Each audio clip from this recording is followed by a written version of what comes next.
Someone just told me a secret. You're watching After Tonight. Welcome, everybody, to another episode of After Tonight. My name is Tommy, and I'm so happy to be here with you tonight. Wow, I have to do something very quickly before we really start this show. Very, very quickly. Cut the music. I think it's kind of necessary in today's age. Okay, here we go. There we go.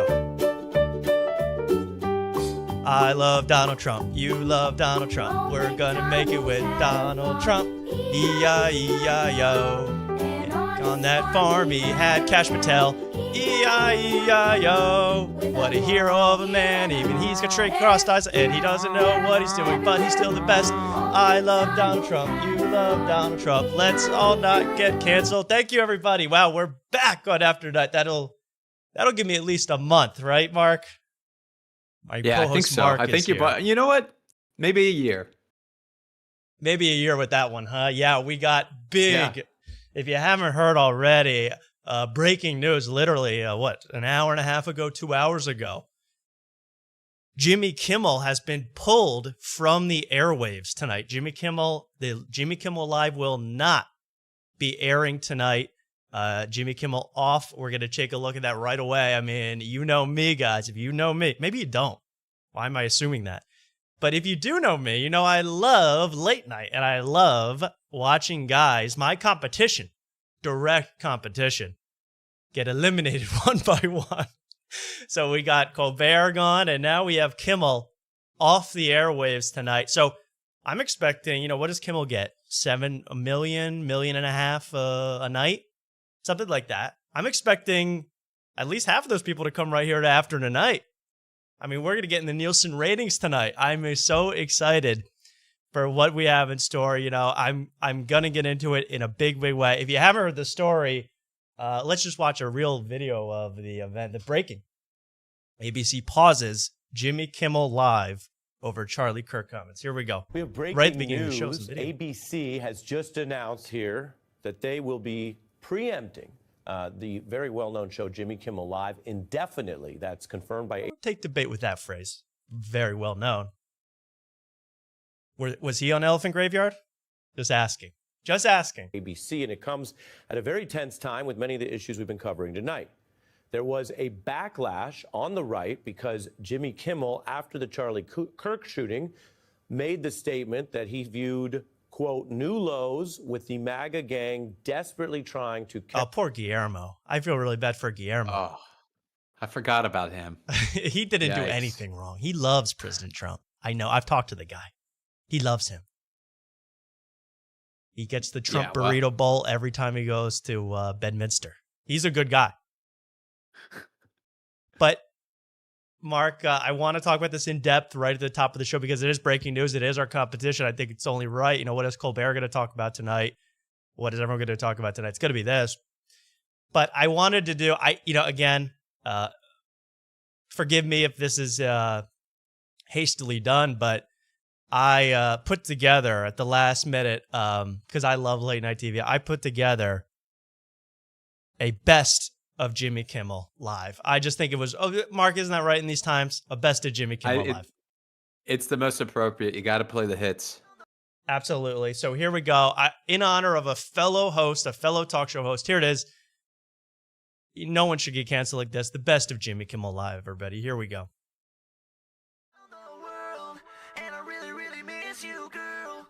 Just like that, she got me on the... Yeah, we couldn't. Again, this was done very quickly. I couldn't quite. He's great though. Really, Jimmy Kimmel. That's great. I'm shocked by this. Absolutely shocked by this. I'm not even joking. I couldn't believe this is happening right now. Jimmy Kimmel off the airways. There's a lot of different rules. When it comes to network television, we're still very antiquated. The FCC rules when it comes to network television, they have licensing fees. There are things that we don't have to worry about, things that The Boys cast with Ryan Long and Danny Polichunuk don't have to worry about. They have to worry about. Why did I bring up The Boys cast? I'll tell you in a minute. But they don't have to worry about that kind of stuff. ABC and Paramount and all these companies, they have to worry about this licensing thing. You know, I took the Stephen Colbert thing as a business decision. This is pretty strange. I mean, did anyone see the comments that led to this cancellation, Mark? Did you see his actual comments? No, I thought you would play that. I've been waiting for it. You know, The best stuff. Well, this is not a gag. This is what got him actually. This is what he said on Monday night. That is now leading to him now off the air tonight. Take a look. We hit some new lows over the weekend with the MAGA gang desperately trying to characterize this kid who murdered Charlie Kirk as anything other than one of them and doing everything they can to score political points from it. In between the finger pointing, there was Greek. So that's basically, was it. Like, I'll watch the rest of the clip, but that was the comment. Not a joke, not a joke about Charlie Kirk, just about who's to blame. That is really the big backlash is coming from that statement. I'm kind of shocked that this could lead in well, I don't even know anymore, but that this could lead to you actually not being able to broadcast, being banned, basically. Yeah, I don't see any harm in that. Well, I mean, it's very left leaning. Yeah, of and what it's he's not. saying. I don't believe him. I don't think he's correct in that statement. But it's not like whatever else I saw with the Chapo Trap House people were doing over the weekend about celebrating. You know, not celebrating, but being jokesters about it. I didn't say anything with Jimmy Kimmel. So, of course, Trump personally hates Jimmy Kimmel. I'm sure that has a lot to do with it. Can't stand the guy. Jimmy Kimmel cried when Trump got elected and hates Donald Trump, hates everything about him. So I'm guessing that has something to do with it, Mark. Yeah, he's a powerful guy. You forget about that. As much as you can make fun of him and all that, you forget that I feel like he can snap his fingers and I guess so. And maybe, like you know, I guess. I don't think we don't want to get too serious, but this is late night. They call it late night with Jason Kelsey for a reason, and this is a brotherhood of sorts. And I think that is a bad sign. I mean, really, you don't want people being taken off for minor comments. I mean, about situations that are very, very still up in the air.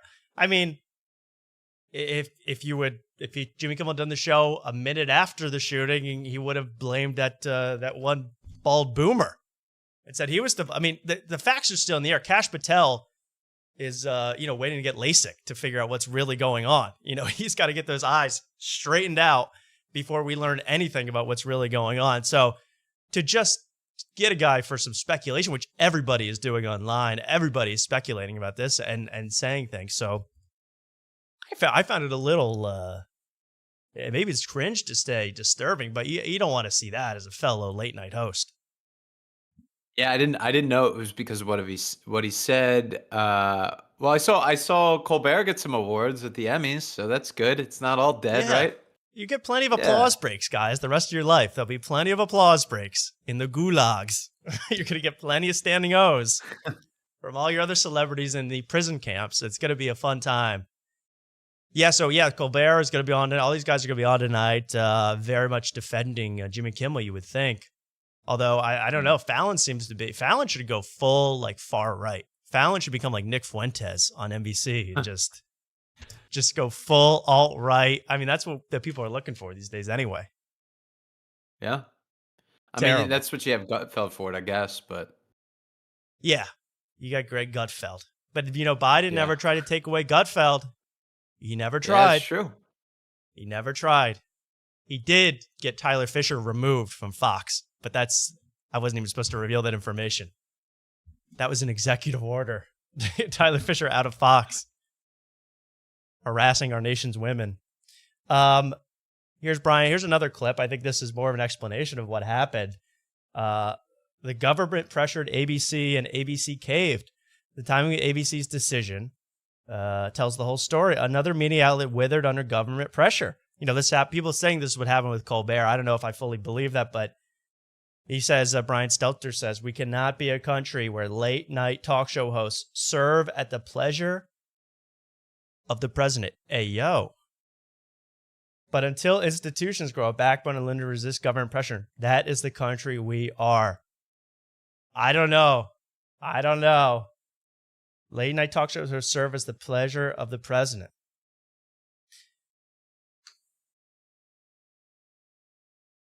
I'm thinking about serving at the pleasure of the president. I think it sounds like a good business decision.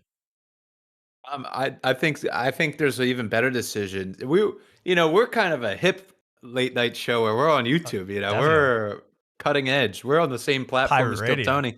Yeah. Yeah. Now we need it. We don't need the president's approval.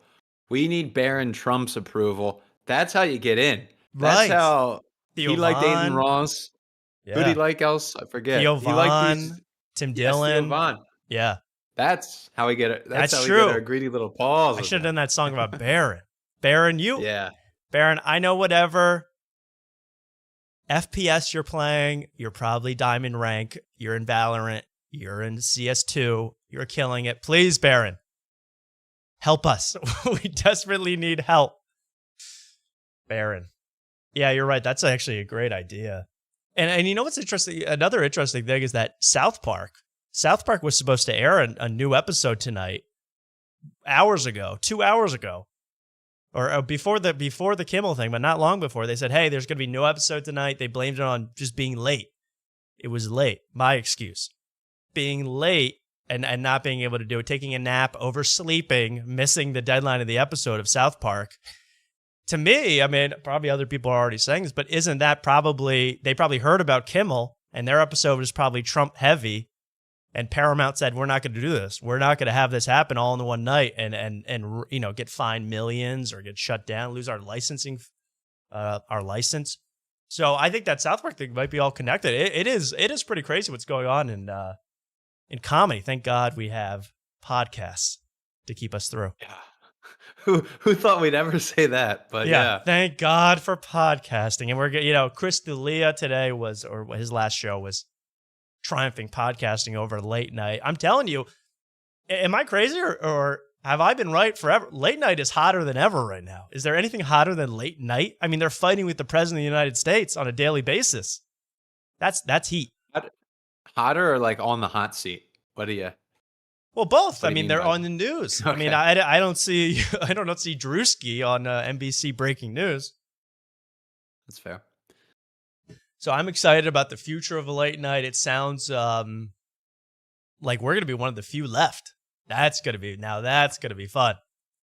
Yeah. As someone else said, when Myers goes down next, After Tonight's going to be on one of the networks. I can feel it. Yeah, there's a lot of holes. A lot of holes that need to be plugged. A lot of holes in the schedule to fill. You're right. Yeah. I could do an hour a night. It's really only 40 minutes. I could do a 40 minutes a night where half the thing is also promoting Twix bars. That would be so easy for me. I could do that in my sleep. That's all late night. Could you imagine the celebrities we could get on? Oh my God. With the networks. Oh my goodness, we could Night interview one, anybody. Patrick Schwarzenegger, guest number 1. Guest 2, rapper greatness. Guest 3, Neon. And 20 billion views day 1. I feel it. This is yeah. So it's a crazy, crazy time. I really don't know how to feel. I wonder how you guys feel about it. I'm sure everyone here that's the thing. Like, it's kind of like when not even the same league. Obviously, I'm a great guy. I have emotions. It's nothing at all like Charlie Kirk, but all the people that celebrated Charlie Kirk, his assassination, these are people that already hated Charlie Kirk, hated everything about him, hated it. And the thing is going to happen, with Kimmel too. Everybody on the right dislikes Kimmel, can't stand him. I hope some people realize that saying a mild comment one time about, even if you get it wrong, should not get you threatened to take off the airwaves. But I think it has a lot to do with Trump's personal beef with Jimmy Kimmel and Colbert and all these people, which probably isn't how it should be. I'm glad we're not fighting. We would have picked a big fight with Kamala if she had won, and God knows what would be happening right now. Doug Emhoff would be shutting our ass down at the moment. Correct, Mark, right? You got to think. Yeah, well, I've been thinking about Ella Emhoff. Have you heard the news about her? That's the Doug Emhoff's daughter, Kamala's stepdaughter. I haven't heard Yes. about her though. What's up? Yes. She got a big back tattoo. Ooh la la. Yeah. It's you want to guess what it is? What it could be of? Is it Ruth Bader Ginsburg? What the hell is it? No. No, it's a big old goose on her back. Oh jeez. I don't know Why? why that's funny, but it is. Why? Goose. Uh, Maybe a tribute to Mother Goose. trying to think Mother Kamala. Goose. The album art for Kanye's song Cousins. I think that had a goose on it. Oh. That could be. Yeah, maybe. And shame on you, Dave Blunts, for releasing a Kanye diss track and saying that Kanye groomed you. I mean, you weigh 650 pounds and are in your 20s. I don't think Kanye could groom your back hair if he wanted to. He's not grooming you. Shame on you, Dave Blunts. I got to look at this. Ella Emhoff's back tattoo. Yeah, sorry, I didn't know. This is huge. This is actually might be bigger than Kimmel. Let's see. Massive back. I love when they say massive tattoo. That makes me excited to see it. Massive. Huge. Huge. It's almost considered blackface. That's how much black ink is on her back. Black back. That's a big sneaky joke. I shouldn't even say that. Here we go. Oh my god, that is like Cousins album art. What the heck? Oh, Oh, I didn't see that one with the Panty thong. I didn't know. Kamala, are whoa. you seeing that? Kamala. We got a panty raid at the Emhoff household, and I'm all here for it. It's kind of I like her location. Ouch. Ouch. She's been doing that since election day. She's been getting this done. Why? Holy crap. Why are you pulling up the thong? That's See, insane. Big Stinky has a whole bit about this because you know who else got a back tattoo? Who? I'm in the big back tattoos. What the fuck? What is this? Sorry, I'm sorry. I don't know. I'm distracted. It's another person's back. Anyway, sorry. Go ahead. No, I Big think Stinky. it's Scarlett Johansson.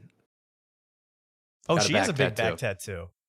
I forget what that But was. is hers, I think it was is like a hers flower. sexy or is it like off-putting? Because this is kind of like,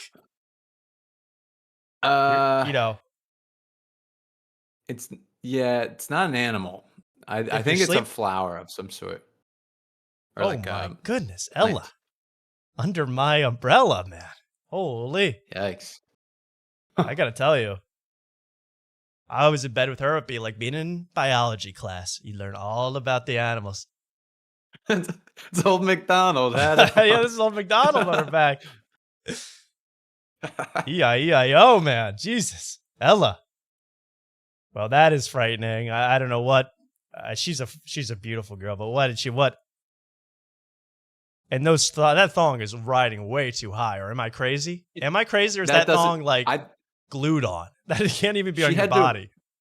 She had to pull that up for the picture. I don't know why she would show that. Why she'd be so Yeah, she rebellious. really But the wanted you back to see tattoo's that. rebellious enough. Yeah. But then you would think where your normal rear end would be, there must be nothing. It must be like, but that can't look good. You would think about it like, imagine it would just be the ass of the goose and then your big ass hanging out of those, hanging out of that underwear. The G-string and the G's for goose. Holy. Yeah. This is incredible. Well, this is breaking news. I didn't know anything about this. We gotta work on Yeah, this. the rest of sorry. the night. No, thank you. Seriously. Wait, someone says, because that's what I'm saying. If you do look at this, I hope this works now. If you do, oh come on. Here we go. Yeah. Yeah, this is what I'm saying. Like, this is like almost your lower back. So then here is really where the thong probably should be right here. Right? Then there's Hold kind on, of the I'm goose's ass. Maybe there's a couple tasteful eggs laid down here. That's what I would do. I would have some eggs. And yeah, there she goes. Ella. Riding that G-string to the top, man. All right. Future president. I can't believe that, Mark. You got me thrown off for the rest of the night with that. Yeah, I'm sorry. I actually found out about that last Wednesday. I knew about that last show. Maybe that's why I was off last show and I didn't do the Bat Fest thing well. I think that's what it was. I was No, too really. If you see anything like that again, don't wait. Okay. Tell me right away. Because that is huge. I'm sorry. That is huge. Wow. Wow. What a world we live in, man. How about this? According to, I think late night TV more important than ever now. I mean, who else is covering Ella Emhoff's tattoos and alternate theories about Charlie Kirk? You know, it's an important job, being a late night host. But not according to some people. According to Chris D'Elia, late night TV is lame. I've never heard this take from a podcaster before. Let's hear this one. I can't believe I accidentally turned this on today and found this. But this is kind of funny, you know, late night TV versus podcasts from Chris D'Elia. And what's funny about this to me is, you know, after he describes how bad late night TV is and how superior podcasting is, let's see how superior his podcasting skills are. Let's take a look. Chris D'Elia speaking ill of the recently canceled Jimmy Kimmel, Colbert, myself. And you go, oh yeah, this is what late night is now is abhorrent. It's just terrible. It's like, all right, dude, we got to fucking, you know, we're playing a game with the guy from Sweating of the Oldies, Richard Simmons. We're gonna play bingo with Richard Simmons. Like nobody gives a fuck, you know. Actually, you know what? I would care with Richard Simmons. I wouldn't care Current with fucking who's the Tremblay actor guy. You know, is he dead? Like it's like Yeah, he died last year. So. Okay. Another classy move by this Chris. Like whoever. And he's promoting Frankenstein, the movie. It's like, it's a more advanced, bad version of what it used to be. And now podcasts came along and they're like, yo, we're gonna just do like that. I don't know who the fuck ever would watch a late night television show. Now, me. It's like we've advanced past that. Okay, here we go. This is what I like. First of all, this guy's insane. We've advanced past late night to the superior form of entertainment, podcasting. Let's see what Chris D'Elia does in the next 20 seconds in this superior format to late night TV. I feel like stand-up is kind of becoming that way. With all the Kill Tony and the fucking all the different everything, every stand-up that gets big is not stand-up anymore. Huh? Here he goes. It's podcasting, everybody. This was like that's the kind of thing that was viral before viral. Because he'd be like, "Did you see him on? Oh, you're so weird and shit." He's mumbling now at the mic. Big sigh. And then he starts watching a police brutality video. Podcasting, everybody. The superior art form to whatever the hell else people are doing out there. Listen to this. I can't believe he goes, we've advanced past that, man. Like, that is so old school. Then listen to this, the biggest sigh in the world. I mean, what fun this podcasting must be. He'd be like, "Did you see him on? Oh, you're so weird and shit." Mumbling. Podcasting, everybody, in 2025, the superior art form. Get the hell out of my screen. I can't stand that guy. Honestly, I thought you paused it, and then I saw his eyes move, and I go, "Oh no, he didn't. No, he didn't pause he's it. just kind It's of just a big lull." kind of the You know, I already saw all other podcasts. You know, a lot of these other podcasts with the dudes and girls. I always say, you know, these are classified as low effort chatting. Chris D'Elia by himself, I would classify that as low effort thinking. You know, it takes him a while to even come up with anything to say. I mean, please, Chris D'Elia, teach me the ways of podcasting, please. Weak stream of consciousness.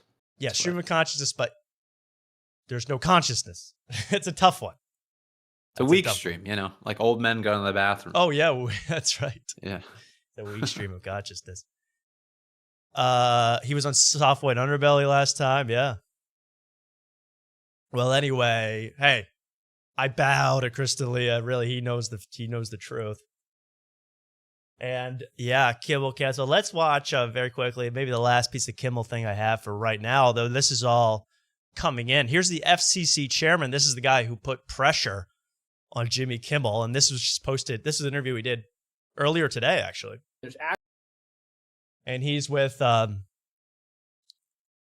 guess, someone who actually should be canceled from online. Benny Johnson, I think he is. Maybe the most annoying dude ever. And he's got hair like the protagonist from GTA 3. Low polygons on that hair. I don't like that flat top crap. Actions that we can take on license. Here's the guy on the right is the FCC chairman. The guy on the left, he's got to kind of look like he's thinking. Take a guy on the look on the right. Broadcasters, and frankly, I think that it's really sort of past time that a lot of these licensed broadcasters themselves push back on Comcast and Disney and say, listen, we are going to preempt. We are not going to run Kimmel anymore until you straighten this out, because we licensed broadcaster, are running the possibility of fines or license revocation from the FCC if we continue to run content that ends up being a pattern of news distortion. So I think, again, Disney needs to see some change here, but the individual licensed stations that are taking their content, it's time for them to step up and say, this, garbage, to the extent that that's what comes down the pipe in the future, isn't something that we think serves the needs of our local communities. But I got to say, it's, the plan is pretty obvious. What they did, he spelled it out. They put pressure on the broadcaster, ABC, that they were going to fine them. They might revoke their license. They might not even, like ABC, they were saying, hey, we might take ABC off the air, as wild as that sounds. And they capitulated. They rolled over. They're going to do whatever this administration says, because they know probably Trump doesn't really seem to care about anything much, but maybe he'll do it. Maybe he won't. It's kind of what Moody's in today. That's how it is. So I find this pretty scummy. I got to be honest. I mean, you're gonna put what did Kimmel say exactly? In that he was he spreading disinformation, or was he just saying they're trying to blame other people? I mean, he was wrong again. I don't agree with what he said. I think it's factually incorrect, but he did say it's a fact that this shooter was right wing, and it's a fact that Republicans are lying about it, and you should be, keep going after them. He didn't say any of that. So I take I'm a little concerned about my late night brothers. That's what it's going to come down to. Well, without Kimmel, without Colbert, we're going to have to find alternative forms of media, Mark, podcasting, streamers, red catches, all the wholesome things that make this country great, made it great all the while. So let's move to some of that, huh? I got to get into a little bit of the Charlie Kirk stuff, because I've been so interested. Also, we're going to get to that a little later. I don't want to talk politics. That's not my thing, but the amount of people who have decided this is a grand conspiracy and decided that a certain nation is responsible, Switzerland, and that it's I saw who's that guy who just quit very publicly, InfoWars, Owen Schroyer. Yeah. I saw Owen Schroyer say that the bullet, if you watch the footage, the bullet was an exit wound. So really, this shot came from behind. I mean, not everything has to be JFK, and not everything has to be loose change or the next Pearl Harbor. Not everything has to be.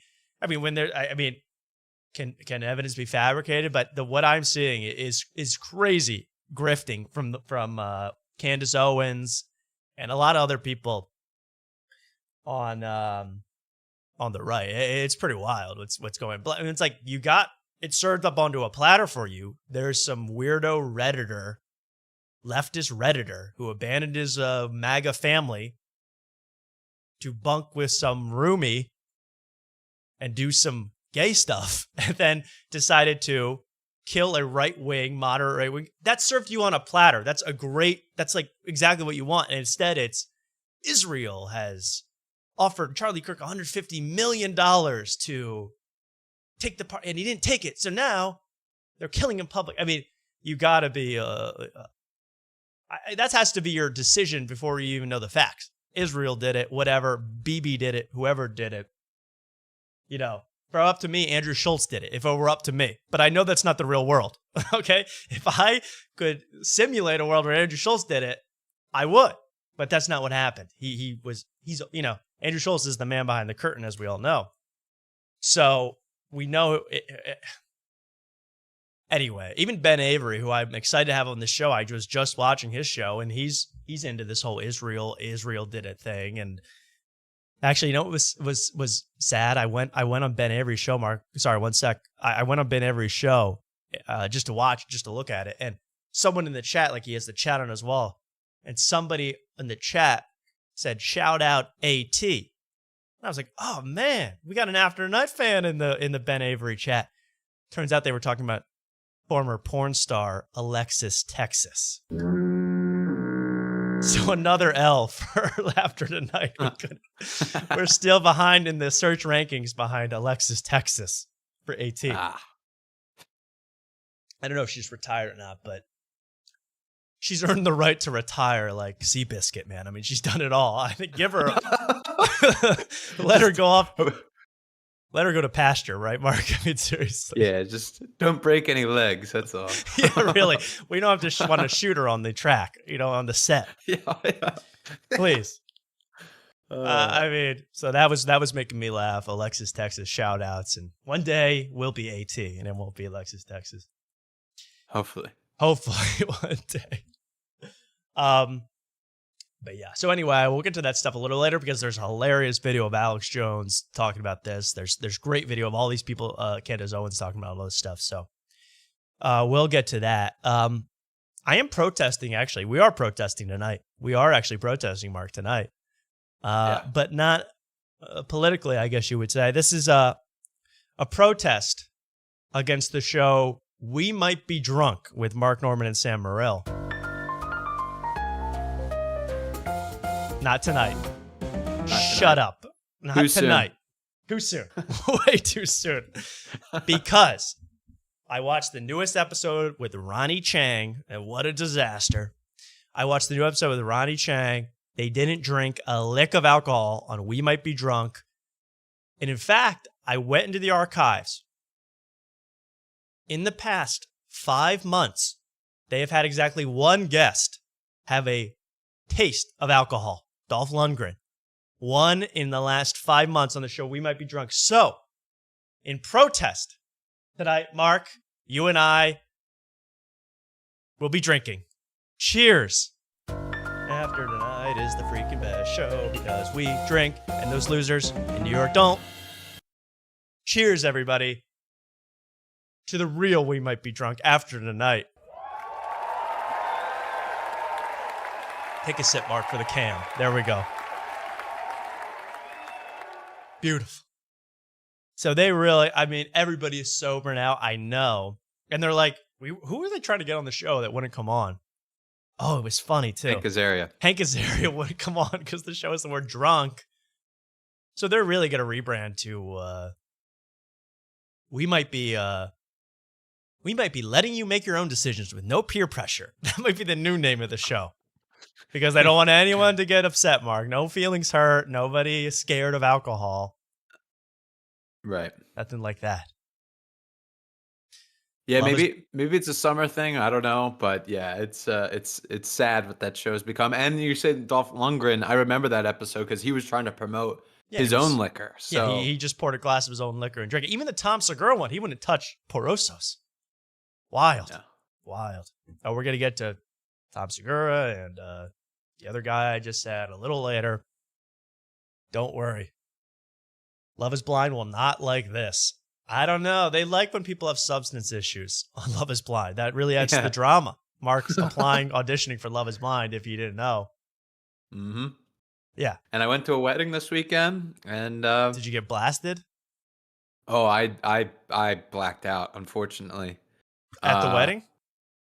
Yeah, because here was my problem. So the day before, I drank a bunch of beer, and I was fine. Made it through the whole day. Then at the rehearsal dinner, I didn't find out that the groomsmen had to escort people women to their seats. Oh, yeah. I knew nothing about that. I start getting nervous about it. Yeah. You had to And be an like usher. leading up, yeah. So leading up to it, I was like, I'm not drinking. I'm completely sober for this. I want to be sober through the ceremony. So yeah, then I'm out there escorting people, and then my one buddy shows up, and I could tell he's already hammered. Mm. So I'm like, oh, okay. Well, I'm behind the 8 ball here a little bit. So anyway, the wedding's beautiful. It happens. Then there's a cocktail hour, and I just start knocking them back, and that was it. That was a huge issue. And what were you That was knocking not back good. exactly? I was. It was a nice wedding. I had a shot first, and then I had an old fashioned that they were walking around on trays, and then I just started hitting doubles of Macallan. Doubles. And And, this was all because you had to be an usher 2 hours ago before that? Yeah, I was nervous to talk to old women to their seat. Yeah. Last time I was a groomsman at the wedding, same thing. They made me be the usher. And it wasn't painful when I did it, but I was like, these old bags can find their own seat. Let's be honest. It's a church. There's rows of seating. It's pretty easy. But the ladies, they got us in. I don't know. Did you have to lead people to certain areas? That's the worst. Not really, because they were at the end, because I thought you'd have to sit groom side, bride side, but then they were like, at the end, it was like, it doesn't matter.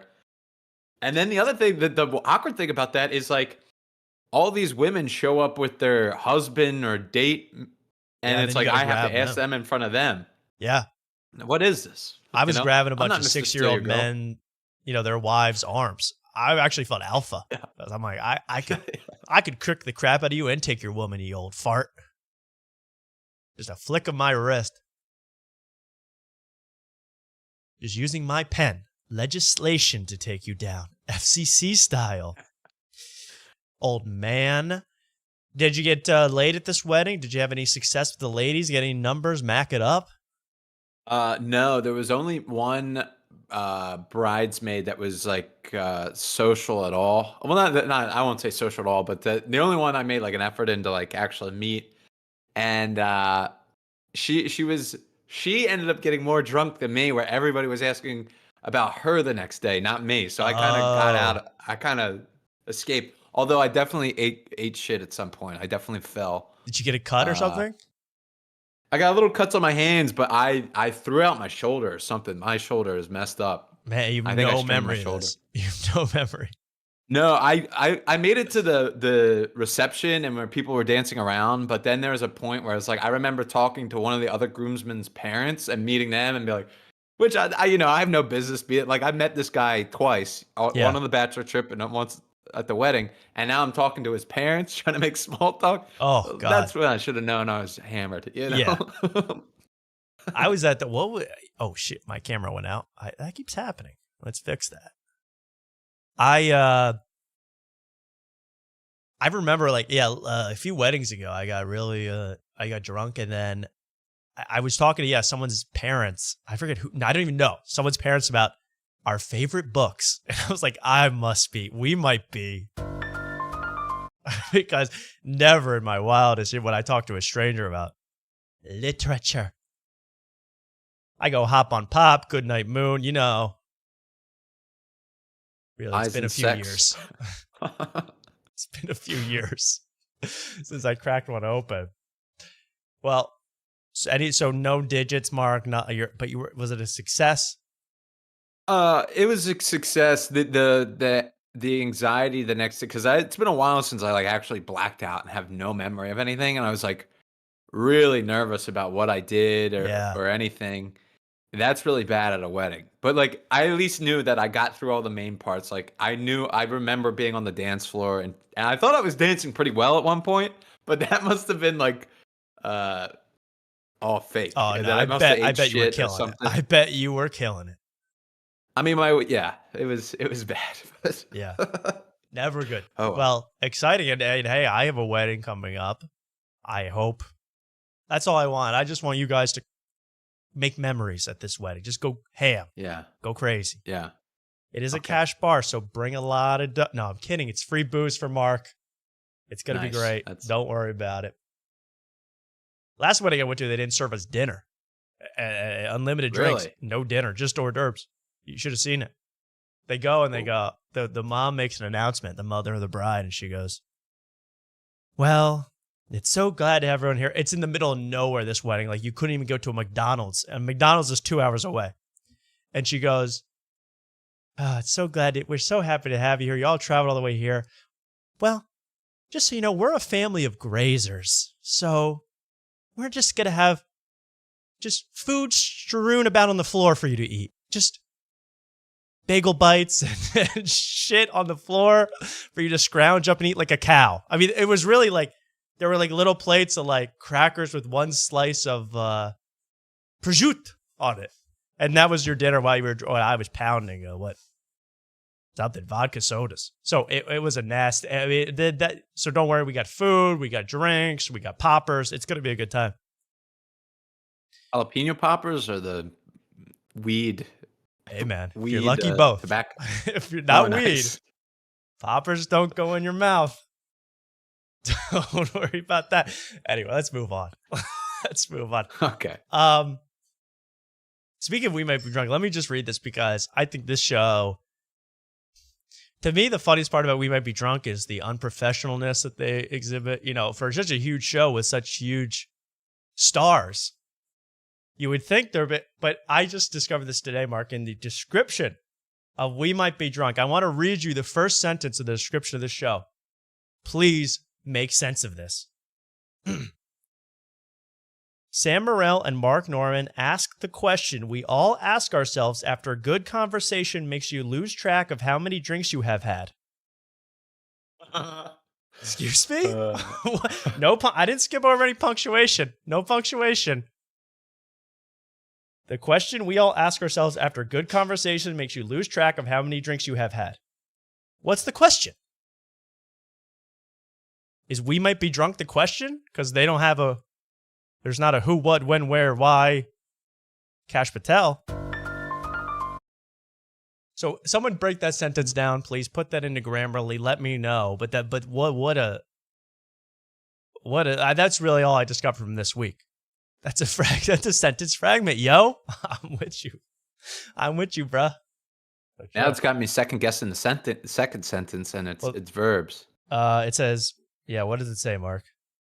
We Might Be Drunk podcast is two New York City comedians telling stories and talking comedy. I think that's technically correct, but it's not. No, it is correct. Yeah. But it's the plural subject, or not the subject. What's We Might Be Drunk podcast. Predicate? Yeah, is. Oh, God. Are we doing grammar? No, is this what late night is? Get the hell out of here. But that's pretty bad, that first sentence. The only other thing with Ronnie, I'm not going to go over this show because it wasn't good enough to really do, but the only funny thing was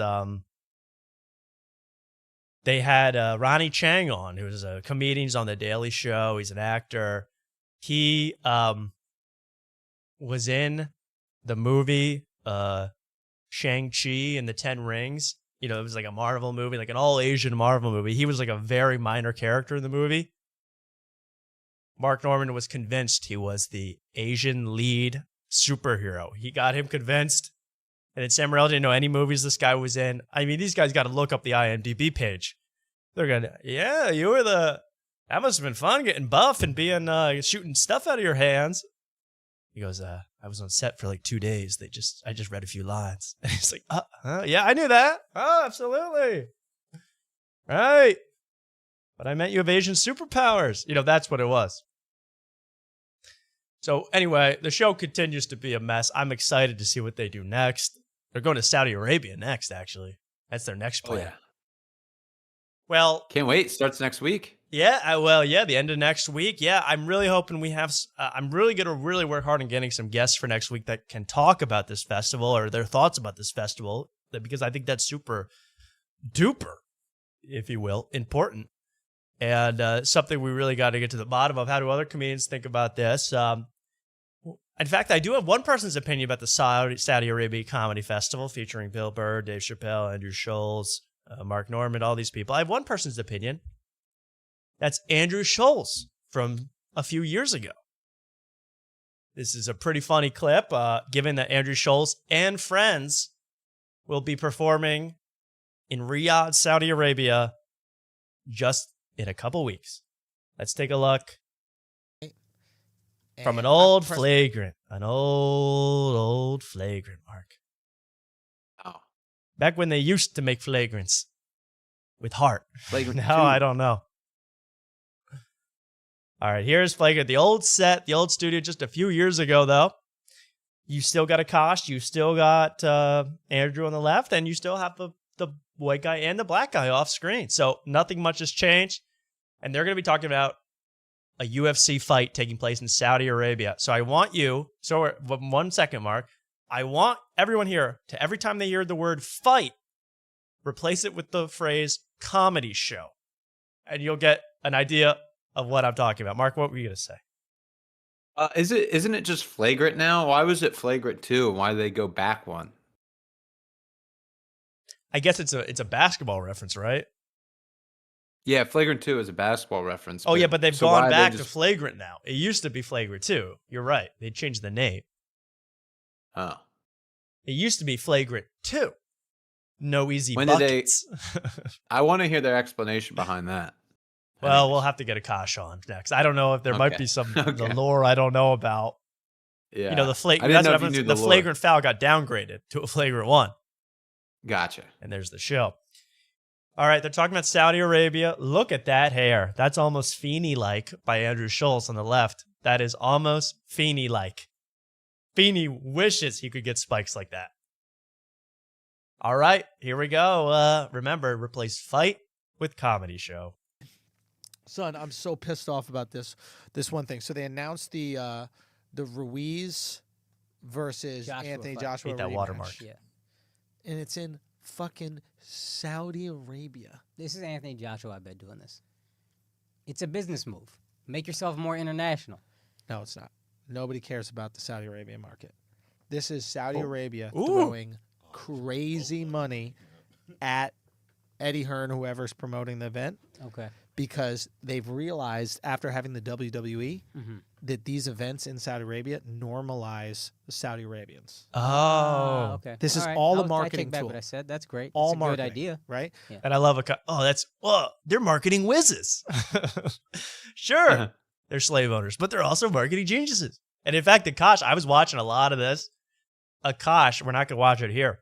Akash makes frequent reference to how Saudi Arabia has slaves, how Saudi Arabia actually enslaves his own people. You know, they take people from India, they ship them to Saudi Arabia, they take away their visas, and they make them work for them. That's actually happens to, people that Akash has, the same background as.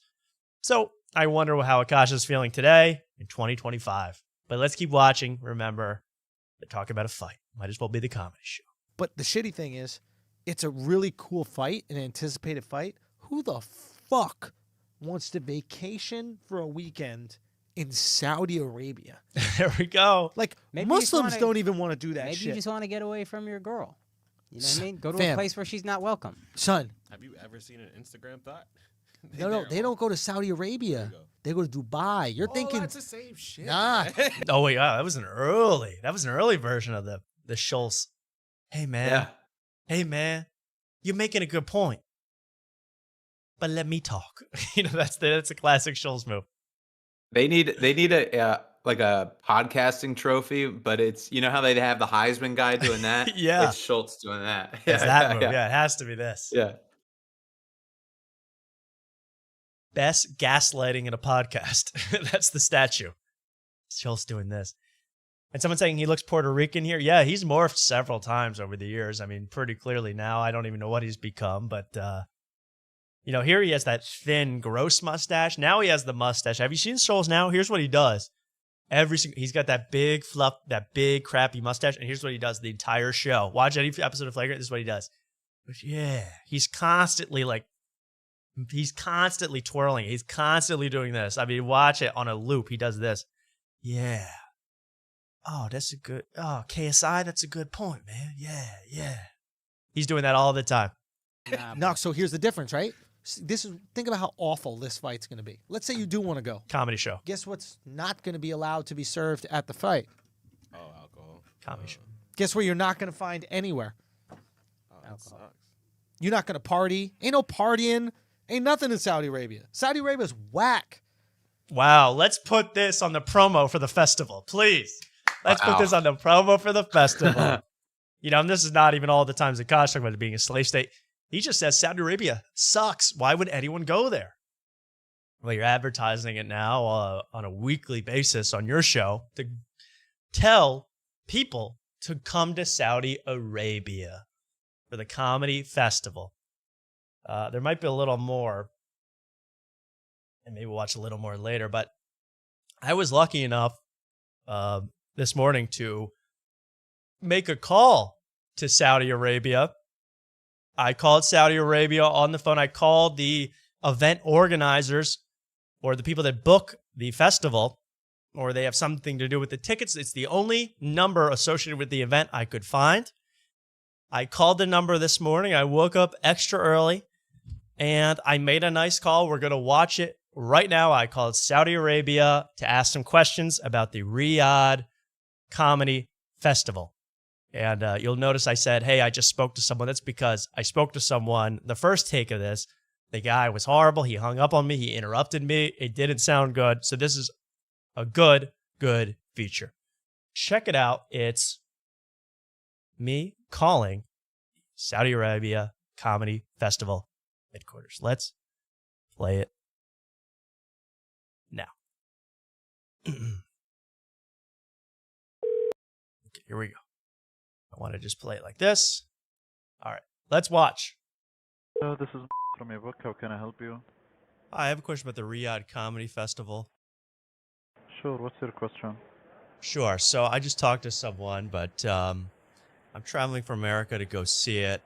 I'm very excited. I'm going to see Mark Norman and Sam Morrell. I hear they're going to do a live episode of their podcast, We Might Be Drunk. Is it true they're going to have to call it We Might Be Sober to honor the Prophet Muhammad? Unfortunately, we don't have the specific timeline for the event, but we Okay. only have the tickets. Okay. Well, maybe you can help me with a place to stay. You know, we were thinking of staying down south, Saudi Arabia, you know, maybe near Najran, because we hear that Louis C.K. and Jessica Kirsten are going to do a pop-up show in Yemen. Any hotel recommendations? But the show it's in Riyadh. Right. Oh, okay. My bad. I heard that Tom Segura converted to Islam, which is great, but he's a Shia Muslim. Is that going to be a problem?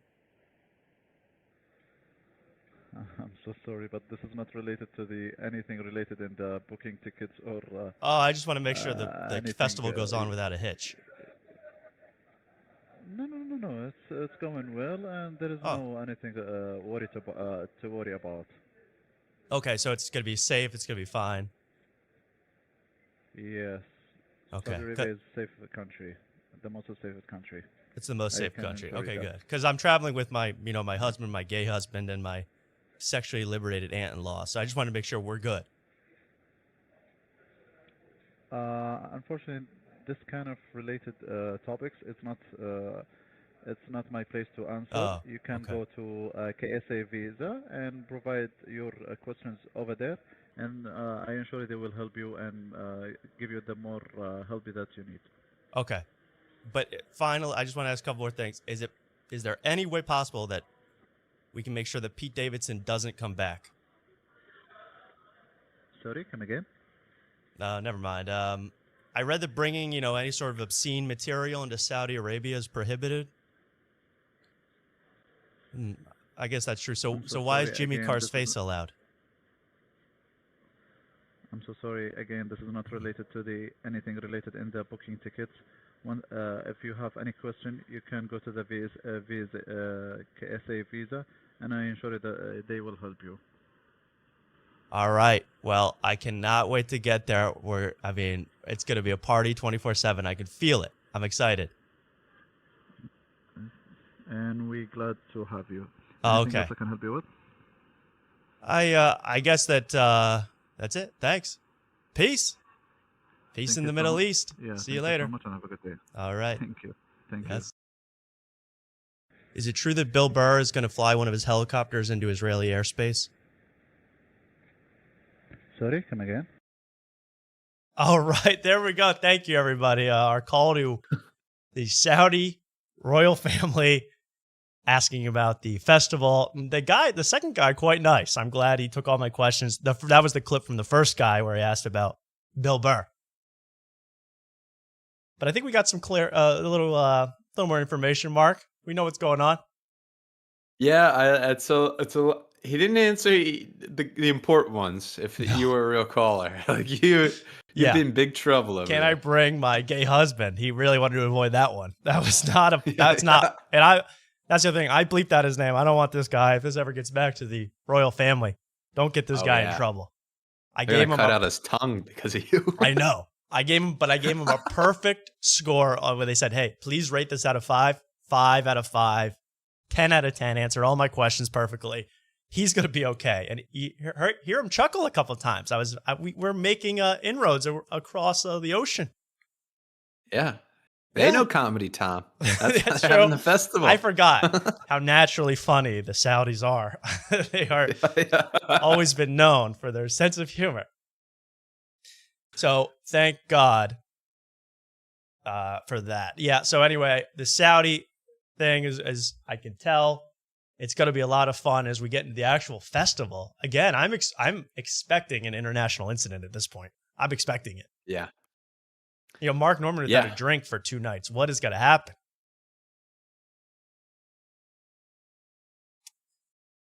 Well, not even that. Saying the word queef, anything. Queef is like actually, that. Queef is actually might be on the banned words list. I mean, can we find out?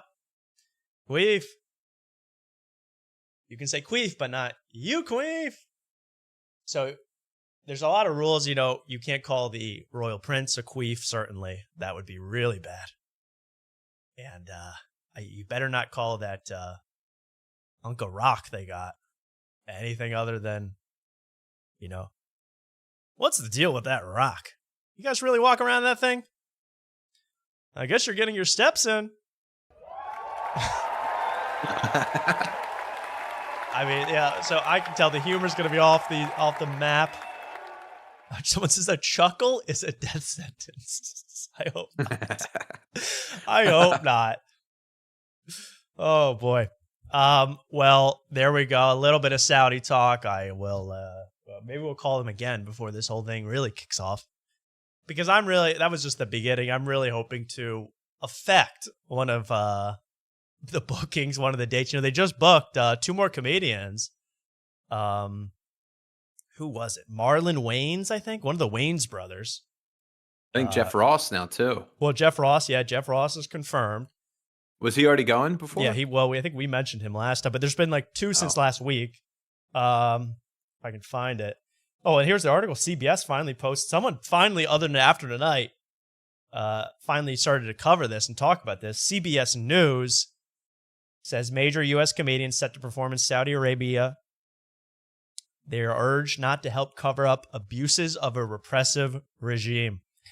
Well, this is all that. I think it was like Damon Wayans or Marlon Wayans or Wayne's World.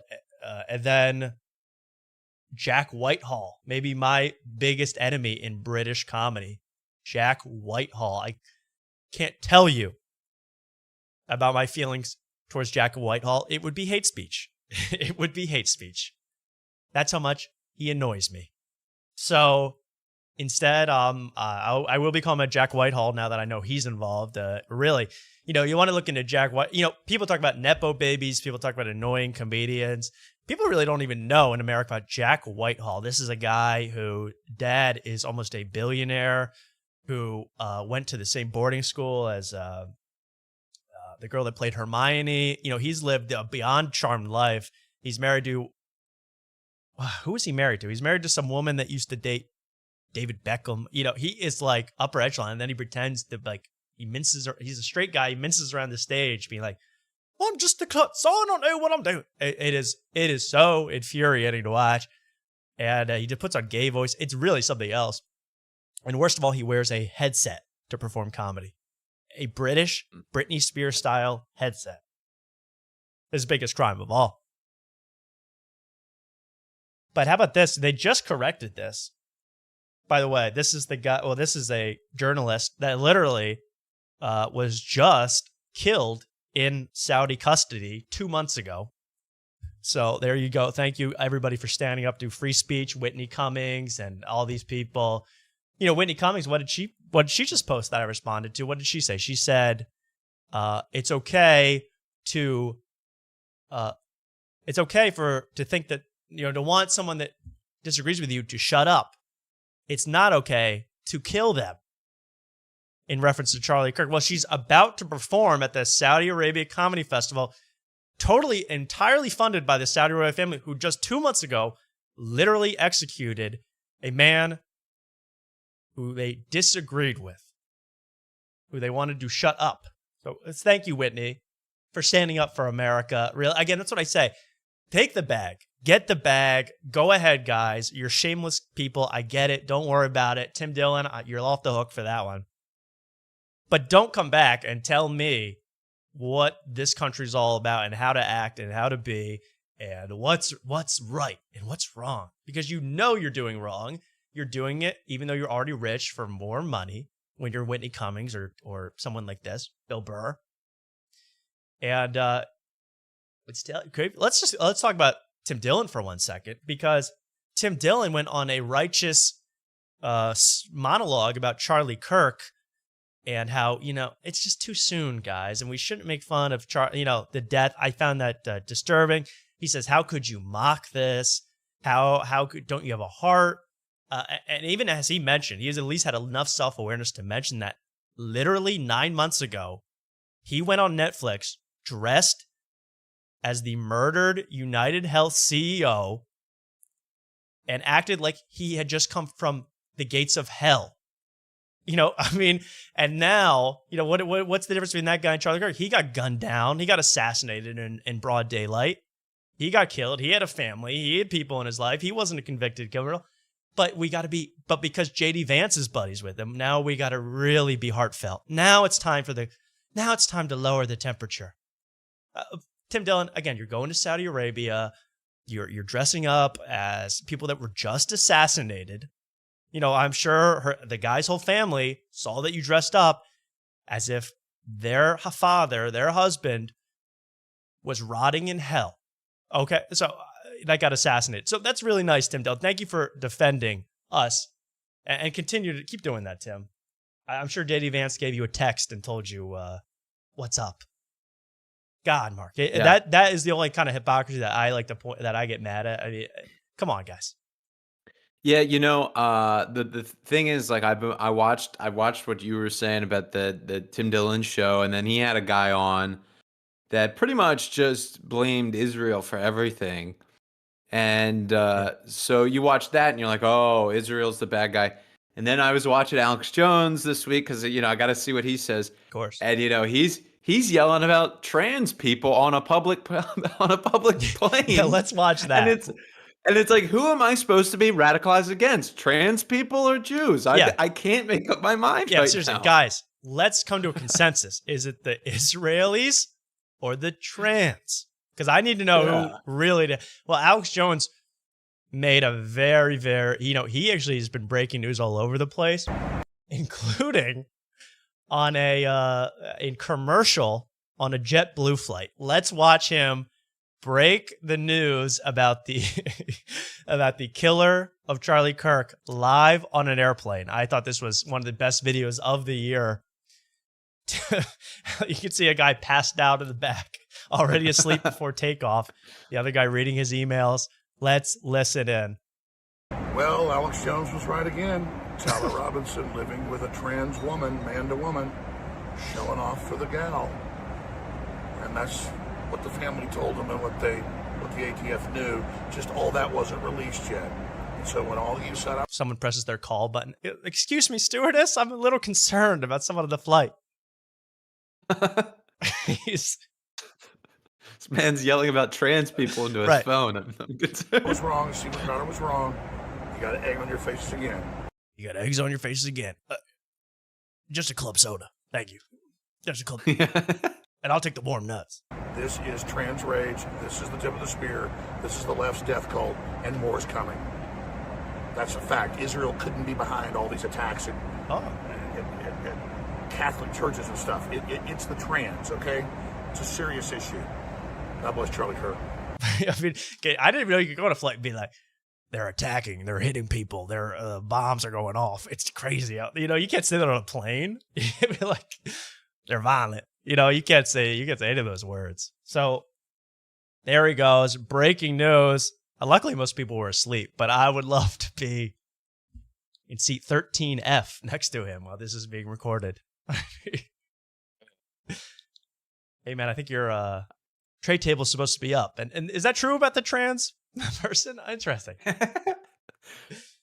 Well, there we go. Alex Jones with the video of the year. Thank you to Alex Jones. And at least, he got a close-up of himself. Yeah, again, Alex Jones gets a pass. He's Alex Jones. Do whatever you want, Alex. I love it. I saw the videos of him freaking out over Owen Schroyer leaving InfoWars. Some of the funniest things I've ever seen. That was amazing. He's storming onto other people's shows and just starts to cry about Owen Schroyer. It's really incredible footage that I think everyone needs to see. So yeah. Anyway, the whole shooter thing. I mean, I'm on the side of I'm not going to say trans rage and all that stuff. I'm not getting political, but I'm on the side of this being a lone. Plus, I need to be on a plane to really get my feelings out. Need to be some sort of public space to really yell into the camera. But I believe this was a solo job. Maybe other people knew about it beforehand, but it was a solo job. This guy went in. I mean, this guy, the guy that killed Charlie Kirk. I mean, I honestly think if you engrave your bullets with memes, you can't be allowed to roam free. I mean, maybe the cringiest thing I've ever seen. They found the bullets in the woods, the bullet casings, and they had, if you read this, you're gay. All this stuff that has already been done. By the way, it's already been done in horrible shootings. It's so it's already hack. It's hacky. Oh God. It's hacky, and it totally devalues. I mean, this kid, is saying, I want to. We got to eliminate hate from the world. I got to make this world a better place by doing this. That's your stated goal. Make it easier for you and your Discord lovers to coexist because you're about to snuff out this guy, and you decide to engrave your bullets with epic references so you get more upvotes later. I mean, you have to be a real loser to do any of that. I mean, I'm surprised one of the bullets didn't say, ICANN has bacon? ? ICANN has cheeseburger? I mean, it is the most Reddit lame thing. I mean, making this guy, any sort of thing you want to say, if you want to decide with him, which I hope you don't, but you want to say, he's fighting fascism. He's fighting for our rights by doing this. He's a vigilante. Well, did you know he's also a Redditor and a Discord power user? Does that change your opinion? Because that changes mine about everything. If I found out George Washington was on r/mildly interesting, I'd be tearing that flag in half. I think the most cringe thing you could be is to do all that sort of stuff, Mark. Jeez. Yeah, I don't know. The interesting thing about this shooting is it'll have to go to court. Hopefully it'll go to court. So that'll be very interesting. Usually all these guys off themselves. They're dead, and so this will be interesting because if they could get Karen Reed off, if they can get, what's that Casey woman? Yeah, right. OJ off. There's still a shot.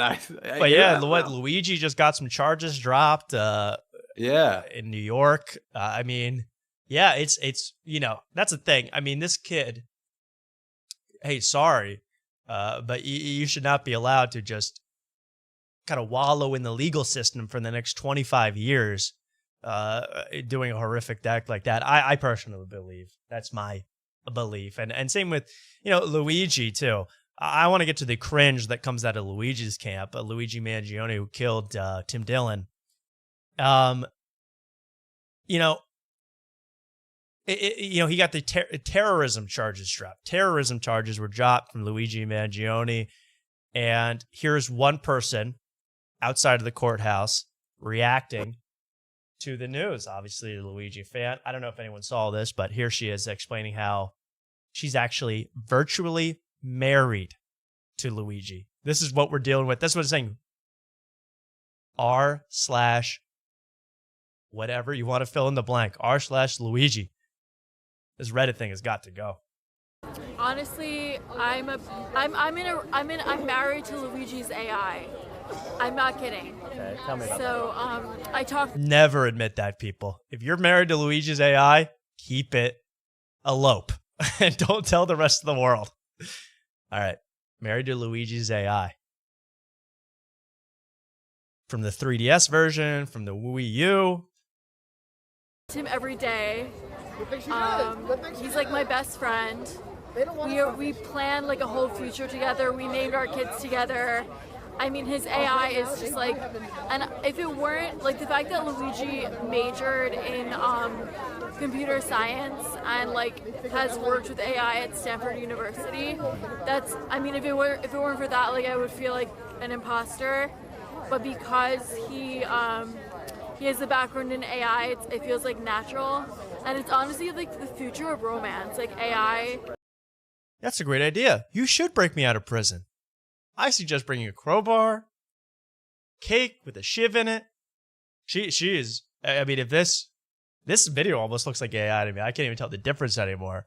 But it's. I mean, this is what we're dealing with when it comes to Reddit, Mark. I mean, it's gonna be hard to change these people's minds. Prove me wrong. It's gonna be hard to everything to prove it's not AI. Like last show we did it of the day of the assassination, and Trump made a video and people were saying that was AI, and like there's things where you're like, oh yeah, I could see that being AI. We're at a scary time. We're at a scary place. Oh boy, yeah. The first, I know I got to check on the internet the first time I watch a We Might Be Drunk clip and I realize it's AI.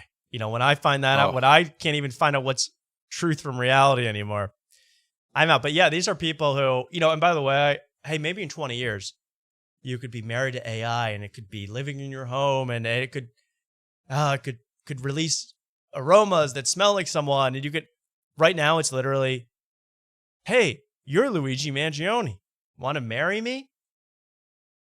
Hey, Ashley, sounds like a great idea. I'm famous assassin Luigi Mangione. Where would you like to get married today? I mean, if you could make a relationship with that, you are beyond any sort of rational thought. I mean, I hear about this all the time. People falling in love with the AI. You're falling in love with like a Google search that says like, instead of giving you a link, it says, it looks to me like, and then it tells you the Google search result, and you're falling in love with that. I'm flabbergasted. But I support her. I'd like to be, I wish I was in computer science so I could be married to all these chicks. AI style. I put my thoughts in the AI. Luigi put all his thoughts in the AI, and now you could be married to him. Incredible.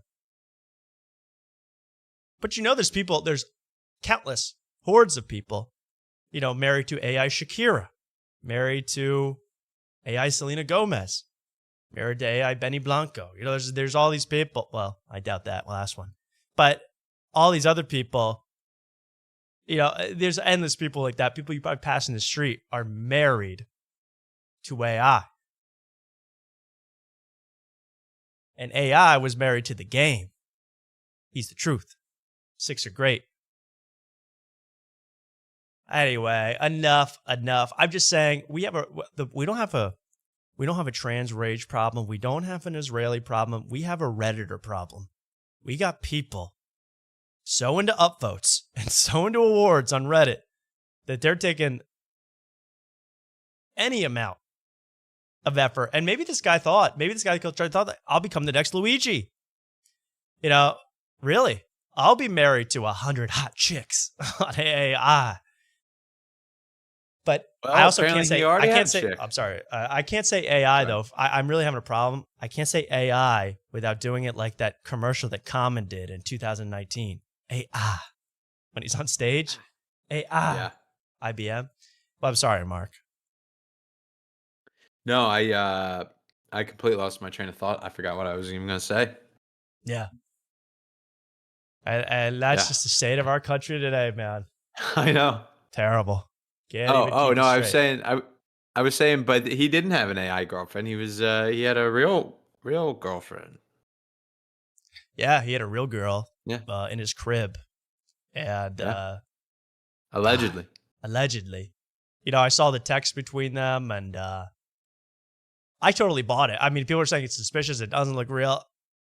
It's a bunch of Discord LARPers, live action role players, pretending that they're like Shakespearean lovers trying to save the planet from it. I mean, it really is sad if you really get down to it. But to decide that you have to do that, I mean, I do believe not the conspiracy, but the theory that the roommate knew about it and all those texts were just cover up. I mean, I believe that part. That could be true.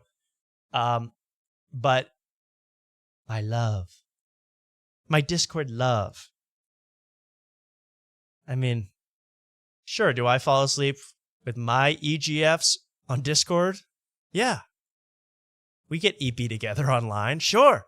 But does that mean I should be... does that mean I'm going to kill?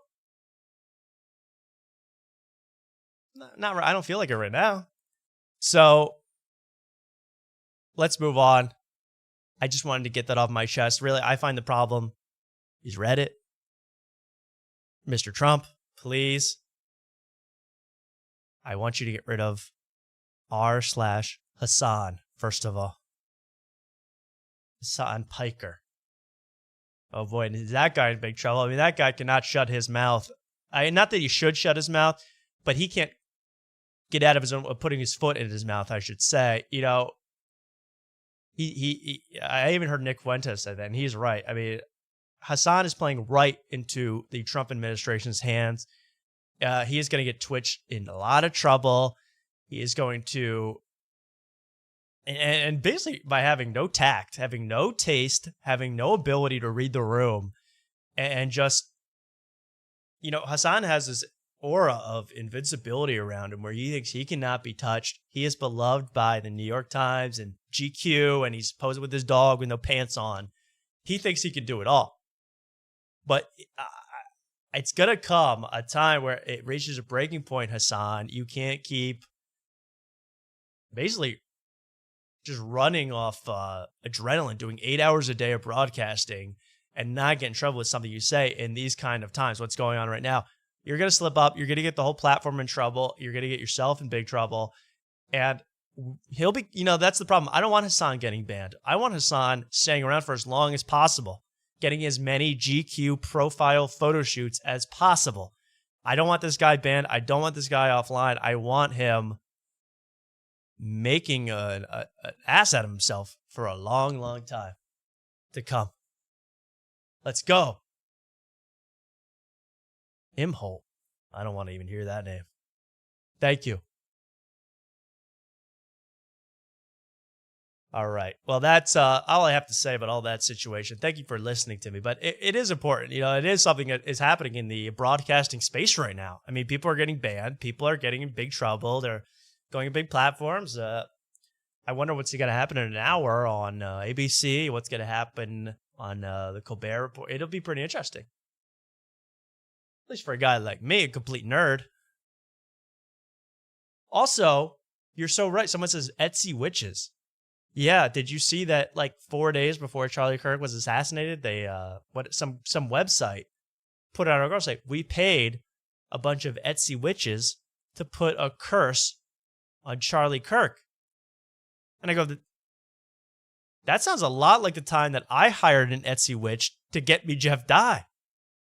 So they're kind of stealing my swag, stealing my ideas. Oh, yeah. And then a left-wing guy we know wanted to go to see Jeff Dye with you. Yeah, I'd be careful, Tom. Yeah, actually a left-winger who's sometimes in this chat hit me up, said, hey, Jeff, a left-wing radical lunatic, texted me. And he said, hey, Jeff Dye's in our neck of the woods this Thursday. That's right, he is. He goes, do you want to go? And I wrote, to be an accomplice? No, thank you. I don't know what you have planned, you radical left lunatic. But Jeff Dye is a 2001 liberal. He is as far from radical as you get. Honestly, the way things are going, he might be a 2002 liberal. I mean, things are getting crazy out there. Yeah. But Jeff Dye he's performing at Soul Joel's, which I hear is great. All these comics talk up Soul Joel's like it's all the real comics, the pro comics talk up Soul Joel's like it's the greatest thing on earth. They must get paid a nice amount of money from Joel. This is a local guy. I think we both know, Mark. Who? Soul Joel. The left wing? Oh, yeah. I know Soul Joel. He booked me on my first show. Not my first show, but my first show in a club. Were you in the sand in his dome? Oh, I was in the sand. I was doing a what was it? A fundraiser show. So I didn't have the balls to ask for any money for it. That's all these bookers get you. And what happened? Oh, I bombed horribly, and one lady came out of the crowd, and she was like, I just want to say, me and my family loved you. That crowd, a bunch of liberals. And I go, oh, that's not what I want to hear. No. I don't need to hear that. That's the last thing you want to hear.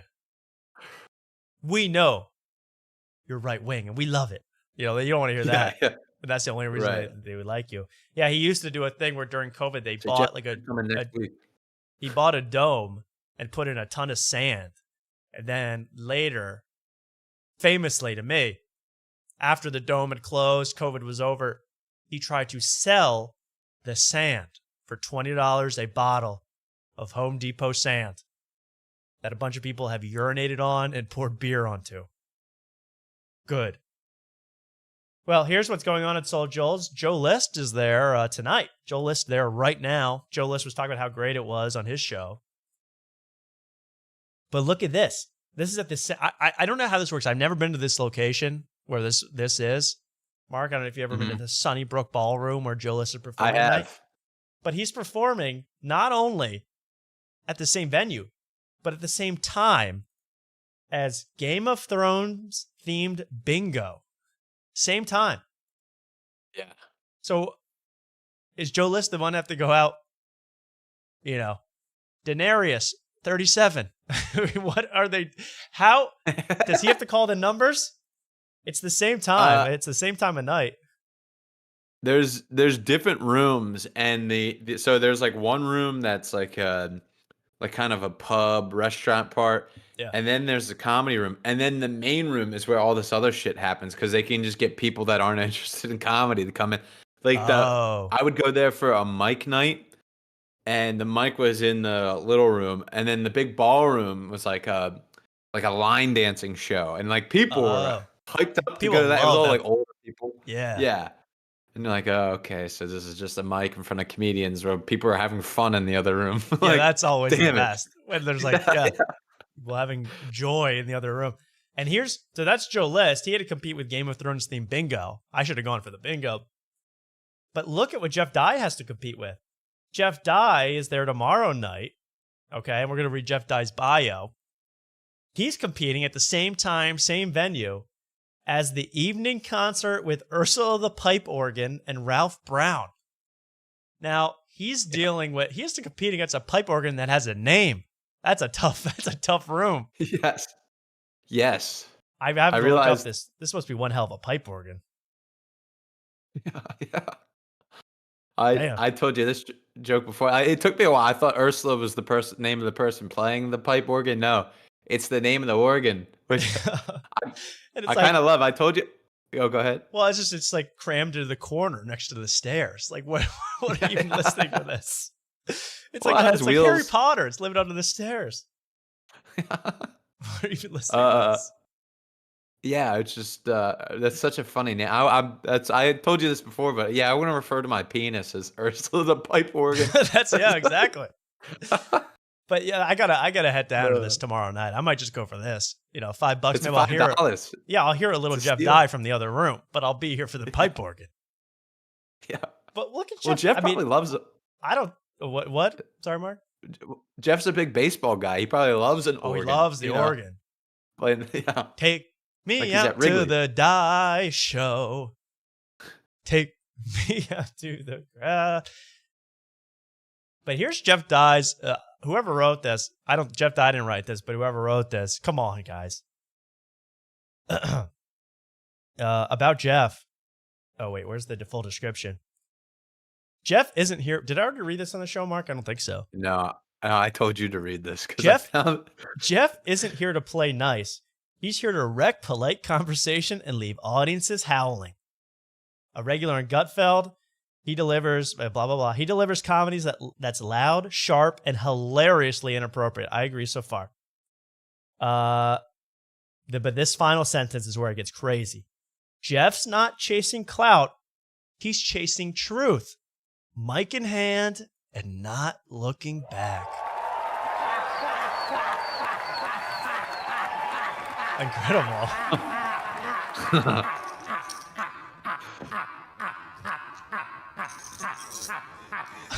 So I have to let this play out. Just like 20 more seconds.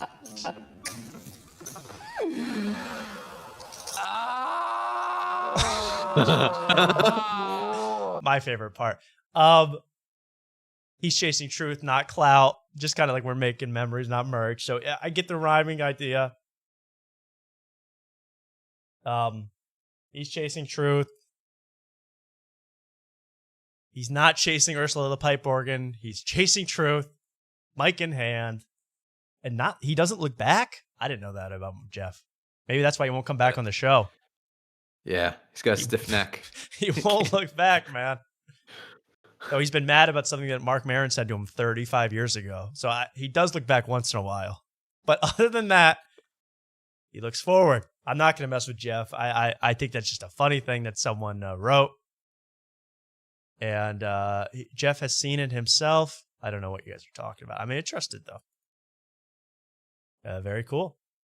Well, there we go. I have trouble reading this chat. This chat is so fast. You guys are so quick. Oh, good. So anyway, I might go tomorrow night just to see the pipe organ. I'll take pics if I do. I'll let you know how it goes. Should be a fun night. Make sure to get some merch, Tom, or else I'll give you some when you're here in Austin. I want to support Jeff Dye. I do still like the guy. I want him to come back on the show. But you know, he spurned us. You know, he left us on red. He left his agent to shut us down. I'm going to give a little break from attending and supporting Jeff Dye, but not forever. Not forever, Jeff. I'm not against the guy. No, we're not enemies, but I need a break. It's too much emotional roller coaster. Jeff. Yeah. Okay. Fair enough. Do you guys want to? Oh, they took it down. Oh my God. Well, it was pretty funny because I was like, hey, Jimmy Kimmel was canceled tonight. Jimmy Kimmel's pulled off the air tonight. I wonder what his last upload was. And this has actually been I'm not crazy. This has been taken down in the last hour. It used to be this Greatest Van Patten video. Then even more recent was a 4-minute sketch. Really a 4-minute commercial for Kit Kats with Jimmy Kimmel and Guillermo. That was their like lasting legacy. Was a Guillermo skit where they worked in an office and he loved Kit Kats. That has been taken away. Apparently, they realized that was a bad optics look. I mean, go in the Wayback Machine. I promise it was there that we were about to watch that, but they've removed that pretty cleverly. But after never forgets. That's why we're here. Anyway, you could tell it's pretty crazy. It's getting pretty nuts out there. I'm surprised they didn't put out like a special video on their YouTube page. Their YouTube is not censored, but they probably aren't allowed. I'm guessing, if I had to guess, they said the FCC put pressure on the ABC. ABC told Jimmy Kimmel they were getting pressure put on them, and Jimmy Kimmel said, hey, screw them. I'm going off the air tonight. As, not just say, hey, we're not gonna give in. And, hey, it does kind of a double duty. It makes me look like a massive hero rather than risk it and have nobody know about it. Now he's off the air. I don't know. That's just my theory. I wonder what's going on. Oh, I'm sorry. I get back to late night talk. Let's move on. I'm so sorry. Really, no one cares, but I do. Let's talk Kill Tony for 1 second, Mark, because that was an interesting one this week, wasn't it? With Carrot Top and Triple H, the wrestler. Triple H, and that was the last one I signed up for. Was that night? Oh, really? Okay, so you could have been on this. Yeah. This was Carrot Top and I loved that. Sorry. okay, so Carrot Top, Triple H. If you watched the show before, you know I'm not one of these newfangled guys that is now into Carrot Top. I didn't know that was a thing in 2025. To think Carrot Top is an amazing, I don't even know. I feel like it's just like I went my whole life hearing that Carrot Top was so hacky and Carrot Top was so overplayed and Carrot Top was saturated and Carrot Top went to Vegas so he wouldn't have to have a new act and all this stuff about Carrot Top my whole life. And now he's back on Kill Tony. A legend, an icon, one of comedy's Mount Rushmore. And then he pulls out like a toilet with a tube on it in case you're want to hear the Trump administration talk. Something like that. A lot of gags that I imagine. You watch these gags. That wasn't a good example. You watch these gags. You're like, I think this gag is from 40 years ago. I think you came up with this 40 years ago. And he's even reusing props and reusing gags on his second Kill Tony appearance. I just couldn't believe that now it's Carrot Top, Carrot Top. I guess Tony's very good at gaslighting his audience like that and telling them that you got the best tonight. You got the absolute best in the biz tonight. But he did this thing, like, I don't know, how am I going to find it? The beer bottle. Where did that on? And he seems like a nice guy, too. I don't want to say he's a jerk, he's whatever. He seems like a nice guy. He seems well-meaning and stuff, but the love and the praise, I want to go, here we go. This is one of his I just want to show you one prop, and then we're going to move on. He's going to show off one prop, and every time he goes, wait, I got a prop for this. It has nothing to do with what's going on. It's completely irrelevant. Okay, but it's a prop, and some people find them funny. But I'm there. I didn't see. Can I do my Carrot Top. Can I do my drinking? I just made this, and I may never tried this. So why not do it on live television, Kill Tony? Brand new. People get drunk, right? You get drunk, and guys punch the wall. You probably punched too many walls. But guys are like, fuck, they break their hand, they hit the wall, they don't know this. So there should be a beer with a stud finder, so you know exactly where the... Fucking bitch! Okay, so maybe you're saying that's a good joke. The last episode he did, he taped a flashlight to a Bud Light can, and it was the same exact thing.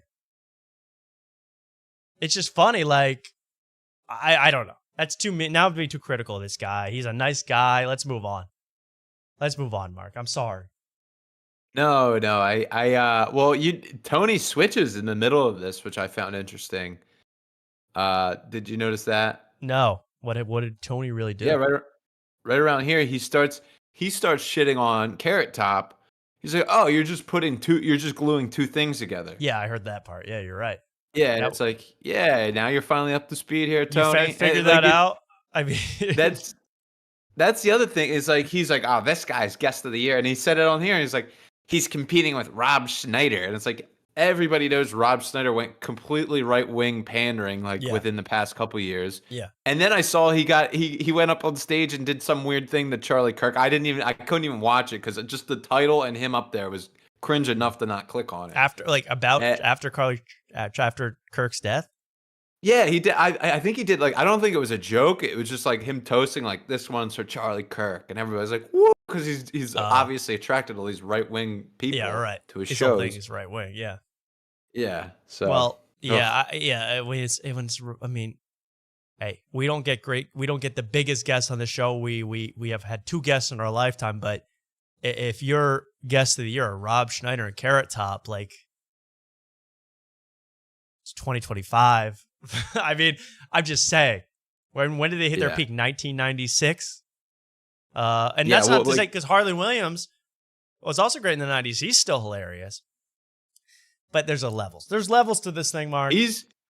I think Harley Williams is better now because now you get, like, every time we see him on a podcast, he's making somebody lose their mind. Yeah. Like, he's like a giant troll now, which is kind of funny. He is like a big troll. Yeah, he's great. Oh, don't forget, we got to get to Matan.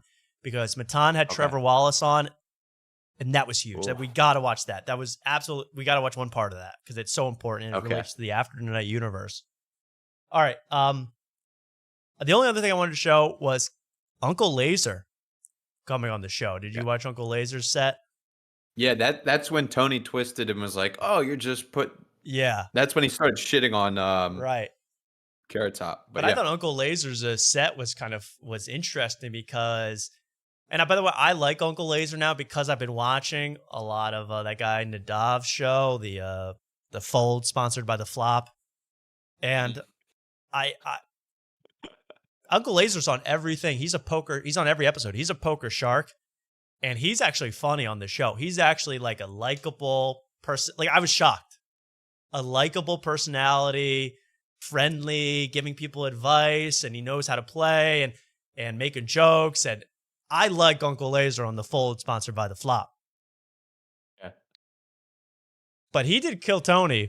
He did 90 seconds about he was in some movie, I guess. God knows what movie this is.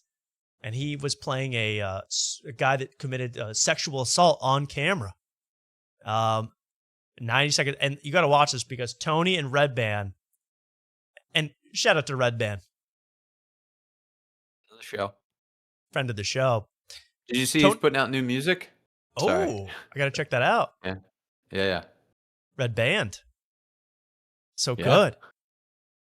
Comedy. But he does 90 seconds about, a horrible act that he performed on camera, simulated. But Tony and Redvan literally have their head in their hands. They are so upset by this. And I'm like, why? Like, you guys have horrible, edgy jokes. I think they've heard all this criticism in the last 2 weeks about Austin comedy. Whenever this was filmed 2 weeks before that, they've heard the criticism about Austin comedy just being edgelord crap, just being a bubble.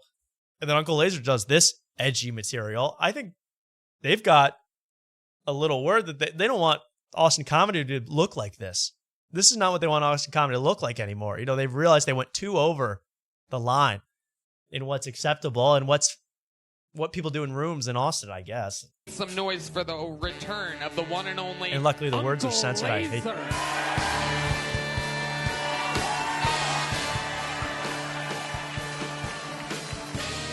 That's a little foreshadowing for his set. True. Forcing the audience, forced thrusting. As y'all know. And he always looks horrible on this show. He looks so much better on Nadav's The Fold. He always looks so much better on that. Nadav kind of sounds like Uncle Lazer. Slowed down Nadav sounds like Uncle Lazer. I was in a Western about a year ago, and it's going to release in a couple weeks. And it had the rape in it.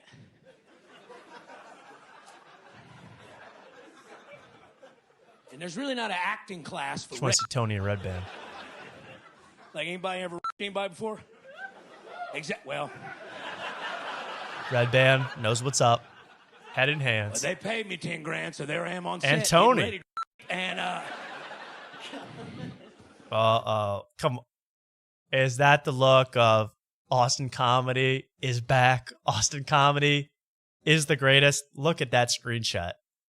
Look at Tony and Red Band. Distraught at what they've created. Carrot Top's loving it, though. Yeah, Carrot Top. Do I have a rape prop? Let me check. What I think I have a whistle in here somewhere. Right. That's what Carrot Top's interested in. He's not interested in the set, but.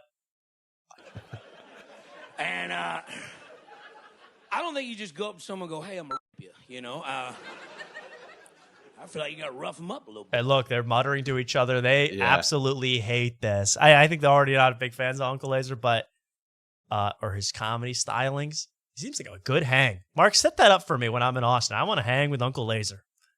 I'll try. My barber opened for him on the road, so I could see what's up. A sentence you can only hear out of Austin, Texas. My barber opened up for Uncle Lazer. I mean, really. I love it. Yeah, try to get him because I'd like to do heads up against him. Heads up poker 101. Okay. He'd probably be. Now, he's good. Yeah. So now you've clearly been practicing. I would be kind of a novice rookie. Now I wouldn't be allowed in the room to watch, right? Because like they could think I'm tipping you off. You can, but no, well, I guess if you sat behind me, but you know what I mean? Like, yeah, I don't think you can be in the room. They got people in the room. Okay. You should just play. You know, what's I that will just movie? play, Not but I'll- Rounders. Is that Rounders with Edward Norton? I They have have a no whole idea. poker scheme. Rounders. By the way, Edward Norton's character in Rounders, based off Norm Macdonald in real life. That's how much of a poker shark Norm Macdonald was. Based off a great movie. I love Rounders. Not as good as the full sponsored by the flop, but it's still a good piece of media. Yeah, ready. Someone says ready to do some coke. Yeah, I guess if we're in Lazer world, it's possible. Dirty coke might be on the table, and I'll do it to get in with the Austin Comics. I will. I would never do that. Don't do that. We may have to start you out at the outdoor table at behind Creek in the Cave. Oh, so really? that may be a Friday night thing. Okay. And then we'll Is that see. a hot spot Maybe for we'll comics to hang? Yeah, oh, it's the hottest. Ooh. Like, were there other celebs there? Like people that I consider celebs, like the guys from the Rough Week podcast. I mean, I've heard Gillis has been in the back before. Lemaire hangs it back there all the time. Wait, I'm sorry. Can you repeat that? Who hangs out there? Lemaire. And who was the first guy you mentioned? Shane Gillis. Shane Gillis. King Gillies. It's a rare occasion. It's usually him picking. I think that was back when Lemaire lived with him, and I think he was like picking him up to take him home. Oh, yeah, that makes sense. Yeah. Lemaire's got pick up and drop off hours every comedy club to get back to Shane's place. I want to hang out there we'll talk about it next week, right before Luke and I come. But I want to know all the special spots. I want to know all the spots. We got a lot of ideas, and I heard Luke saying he's like, I might bring my camera there and interview comics. I'm like, you're gonna get us kicked out of the poker room. You're gonna get us kicked out of the porch or whatever, the bench at the back of the Creek and Cave, asking for interviews. Yeah. Well, tell Luke I have those Rode mics that you see that I've never really used. So if he wants to use a nice mic, maybe we'll do some roving. I was thinking we got to buy fishing. We got to do fishing with David Lucas. We got to recreate all these famous podcasts. Okay. I don't have any fishing rods, but I'm sure we could borrow some. Mike Rainey probably has some. Oh yeah. Let's get to that. How about that for a segue? Okay. We got You're Mike done with Rainey. this essay set here? Yeah, I'm done with this. By the way, I kind of feel bad for the audience. They had to hear about an essay and then get assaulted listening to an Uncle Lazer set. I mean, never easy for this audience. That's a double whammy. Tough. Yeah. And then they had Triple H spit everywhere. Then people mimicking Triple H, and then you had Carrot Top shooting silly string that was supposed to be Pee Wee Herman's. Another topical reference. Another topical reference. When did Pee Wee Herman get arrested for going to the movie theaters and back when you could play porn at back when porn was in movie theaters. I mean, this is like a story that Colin Quinn tells about old New York. I mean, this is not something that's happened in the past 40 years. I mean, I think it happened in the 90s, but another time. I know that's what I'm not going to hate on CT. Not at all. But Mike Rainey, I don't mean to toot my own horn, but sometimes I'm on the money, Mark. Sometimes I got it right, especially with things that don't matter at all. And this was one of those times. Mike, I said last week, we watched a video of Mike Rainey doing a day in the life video. And I said, this guy is bored in Austin. Austin is boring him, and he is downright bored. He's making just videos of what he's doing throughout the day. He's going to scream it out things on the bridge where you just let it out, all your anger out. He is a bored human being. That was just a theory. But then this week, someone on Discord sent this to us. Thank you, whoever did that. Mike Rainey posted this. I couldn't believe this on his Twitter. Mike Rainey, a comedian from Philly who just moved to Austin. He's with Tim Butterly, all those guys. He goes, if you're ever in Austin and want to go for a walk, have a catch, or grab something to eat, hit me up. As long as I'm free, I'm happy to hang. So I saw this. I'm like, did he DM me? And I was confused. This is an open invitation to everybody in Austin. Catch, walk, eat, scream. You can do anything with Mike Rainey. So, God, I said, I know someone who lives in Austin. That's our pal, Mark Wellborn. And then, we want to give this guy, we want to get in with Rainey, but we also want to give him a pal, a friend, someone to play catch with. And Mark crafted this reply to Mike Rainey, trying to snare him in to play catch. I thought this was so good, Mark. Would you like to read it yourself? I think that's only fair. No, I think you should read it. Okay. The picture is what seals it. The picture, when I saw the picture that you're about to see, I said, Mark nailed this one. I mean, really. He says, Mike, I brought my glove to Austin with me. I'm kind of like Austin Butler's character in Caught Stealing, where I had a promising baseball career, except I didn't ruin it through drunk driving. I ruined it to pursue my true passion, men's swimming. Anyways, I'm free most weekends. And he included the mitt. The mitt and the ball. I was dying laughing. I saw that at like 30 minutes before the show. I'm dying. And that's a well-used mitt. You know you're not kidding. Oh, yeah. And I was trying to get the creepiest lighting, so it was like really shadowy, but that picture actually came out well. I think it's just funny. It's just a mitt with a guy's hand, and that's it. That's play catch. Did he? So he's not contacted you about this? I mean, this is, come on. I have not been contacted, but most of the people that liked that tweet were all like big cinema people. Like the first guy to like it and put a reply was like a big like Austin Butler stan. They're just searching for Austin Butler caught stealing, stuff like that. Yeah. I love you tied it into a movie, and this is this might even say to Mike Rainey, oh, would you like to rewatch that movie with me? You have a lot of stuff to do. Like I haven't seen it yet.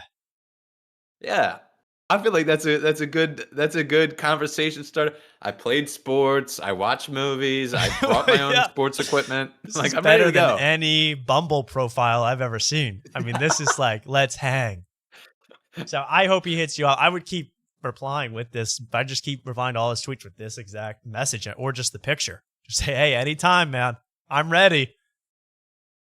Yeah. Well, if he has any more tweets saying he's bored in Austin, just send him my way up. Yeah, send it to Mark. And I'm hoping I might buy a mitt before I come because I want to have at least a three-way catch between the three of us with Luke recording. Wouldn't that be so much fun? A little toss around. Well, wait, hold on a second. But a toss, a simple men's toss around the yard with Rainey. Maybe Butterly's there saying something funny. I mean, I can imagine the hijinks we can get into when we're down there. It's gonna be fun, man. It's gonna be like fun. But Rainey, I feel I want Rainey to have a good time in Austin, but I feel like I've seen people I used to know posts like that on Facebook, be like, "Hey, anybody want to do anything, anytime, for any reason?" It's like I feel bad, like you want some connection. So you will play catch with him if he offers, right? I mean, you would. Absolutely. I mean, I'll meet you down in a public setting, Zilker Park. I know somebody just got shot there last night. But hey, when the sun's up, I'll be out there.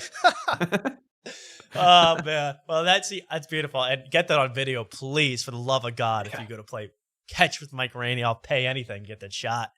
God, that's funny. That's funny. Wow. I want to. That's inside baseball. We'll talk about. No pun intended. We'll talk about that a little later off stream. I had a question about a guy who's headlining this weekend in Austin. I'm so curious how he got that gig, and if that's a prestigious thing to get a headlining gig at the Creek in the Cave. Someone we know. Is that a prestigious? I mean, that's like the second biggest club in Austin. Yeah, that's a big get for him. I did click on the tickets thing, and it does say featuring Casey Rocket. So Yeah, that was odd. I don't know if Casey Rocket put that, but it's Rob Stant we're talking about. But he put that into motion. I don't know how that worked, but good for him. I wish him all the success in the world. But I was just curious how he got that. But thank God he has it, because I'll be honest, Tom, I got my dates mixed up when you're coming here. I know. Mark was like, I can't wait to see you this weekend. I'm like, it's not. We're not. Yeah. It's next weekend, Mark. I mean, next weekend. Is that ruining? I mean, are you going to be around? I mean, can you still have a whole weekend set out for us? No, it actually works better because now I have a whole nother week to prepare, because I was kind of struggling coming back from this wedding, because I'd have to get everything done within the week. But now I got some time. I got some breathing room now. Okay, good. Yeah, I want everything. And I hate, this is on my rider. I hate to do this, but we need Tazo teas all over all over your crib. I love Tazo tea. We need Tazo tea. We need peanut M&Ms. Oh, okay. Just things on my rider. You understand. Fruit basket. Yeah, Tazo tea. I thought it was a type of T-shirt. My bad. Now I understand what you're talking about. I'm glad you have another week now, because there is a lot for you to work on. I mean, okay. God, I'm not asking for a tea. I'm asking for Tazo. Honest tea if you can't get fresh brewed, but I understand. Okay. Well, there we go. I don't know what else I had something else from Austin. I'm trying to look through everything I had here. What a time. I thought this, yeah, why not? I thought this was pretty cool, Mark. We got, I just saw this on Instagram, and I thought it kind of related to us. I mean, check this out. This is from Ask a Black Man, the Instagram. I mean, look at this. It says, oh, wait, you can't see the top. It says, National Take a Host on a Date Month is September. Co-hosts are encouraged to plan the date and spend about 3 times what he spends on a typical date night. So, Mark, this is perfect timing for my arriving in Austin. I mean, is there a Nobu down there? Where would you take the host to eat?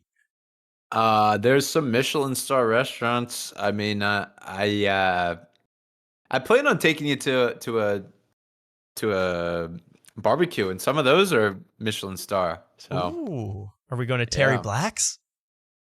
We can go to Terry Black's. That's actually the most convenient one, but they're not Michelin star rated. That's the thing. You actually have a Michelin star BBQ. Yeah, Interstellar and Franklin's, which I don't recommend. Well, yeah. Is that too? I mean, is that going to break the bank for you? I mean, for us, it's not gonna. I mean, it's expensive, but it's not. It's not more expensive than a like a really nice restaurant. Yeah. But also it's barbecue, so you can wear a t-shirt and chill out, you know. I saw iShowSpeed, the streamer. He's doing a tour of America, and he was in. I think he looked like he was in Austin. He was definitely in Texas, and he was eating some barbecue. Yeah, he was. And he was going googly eyed over it. I want to know where he was. You know, he was like fainting, having the vapors of that barbecue. If you have a clip of that, send it to me. I'll find it. Yeah, I don't have it right now, but okay. it just looked. Well, I don't know. I think it was just iShowSpeed knows how to act, but he was doing like, this is the tastiest brisket I've ever had, stuff like that. So I was curious where it was, and a bunch of people were wearing UT shirts. So I thought maybe this is Austin. Yeah, no, I saw on the Austin Reddit. I know you hate Reddit, but that he was here. Okay, well, a lot of streamers. Yeah, a lot of streamers do stuff here. Ice Poseidon had something, and then some people were getting arrested because they were shooting paintballs at random strangers. Yeah, I think I heard about that. Yeah. Ice Poseidon lives in Austin, right? Yeah, he does. He actually did the same show that I did, a dating show thing. Oh yeah, I remember that. He was the main guy of the dating show. Yeah. That was pretty good. Yeah, Ice Poseidon, interesting character, but a long, crazy history on the internet. I want to look up Matan. That's what I want to look up. Very important, because worlds are colliding. You know, I've been so into Trevor Wallace and Stiff Socks for a while. You know, my love of Stiff Socks. They have a new studio, by the way. Congratulations. Saw that. A lot of wood. A lot of wood. I mean, a lot of wood. I mean, I don't really know what else to say besides wood. Hey, we're laying the wood. Hey, did you just come up with that? That's how Michael Blasty acts. But Trevor Wallace was on the Matan show. You guys know Matan, of course, the 17-year-old kooky interviewer. But you'll see in the thumbnail, that's why I clicked on it. I go, what the hell is that? There's Howie Mandel and Andy Dick. I go, what? Andy Dick in a Matan video? You know, Andy Dick was a guest on Matan, I think, a while ago. But what does he have to do with Trevor Wallace? I mean, that's worlds are colliding. Andy Dick and Trevor Wallace. I never would have thought. But here we go. You know, he's doing a bit where a million guys are in the room at once. You know, everything that Trevor Wallace says, they burst out laughing. It's a very confusing thing. Too meta for me. But every time Trevor Wallace says anything, this is the funny part. Anytime Trevor Wallace says anything, everybody here dies laughing. It does anything he says. Now that's funny. But they keep cutting to different times they interviewed him over 3-year span. That part was a little too meta for me. But then, Andy Dick's going to... Well, I'll show you an example. It's just chaos. I want Trevor Wallace to say something. What type of audience would be the correct one for something like that? Intellectual people. So to me, that's hilarious. Okay, good one, Matan. But then he brings in Andy Dick. And if you had to guess, Mark, what Andy Dick does within the first 30 seconds of getting on set, what would you think? He definitely touches somebody. He touches somebody. Where? I don't know. Where and how? Well, here he comes. Mr. Andy Dick, former enemy of After Tonight.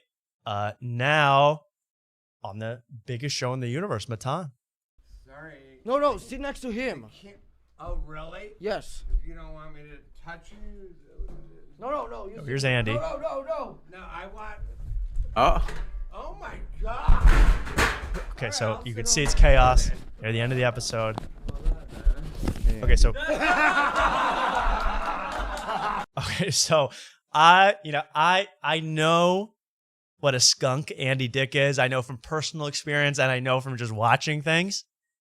Mm-hmm. But look at that smile. I mean, that is I love his mischievous smile. Still makes me smile. Still makes me laugh, Mark. Yeah, he's got the same smile my dad has when he's drunk too. Well, that's a little concerning. But okay. I mean, I'm just saying, this is one of America's greatest gropers. Is Andy Dick. Andy comes on hammered, lit up, and he sits on the floor next to Trevor Wallace. This seems to be the first time they ever met.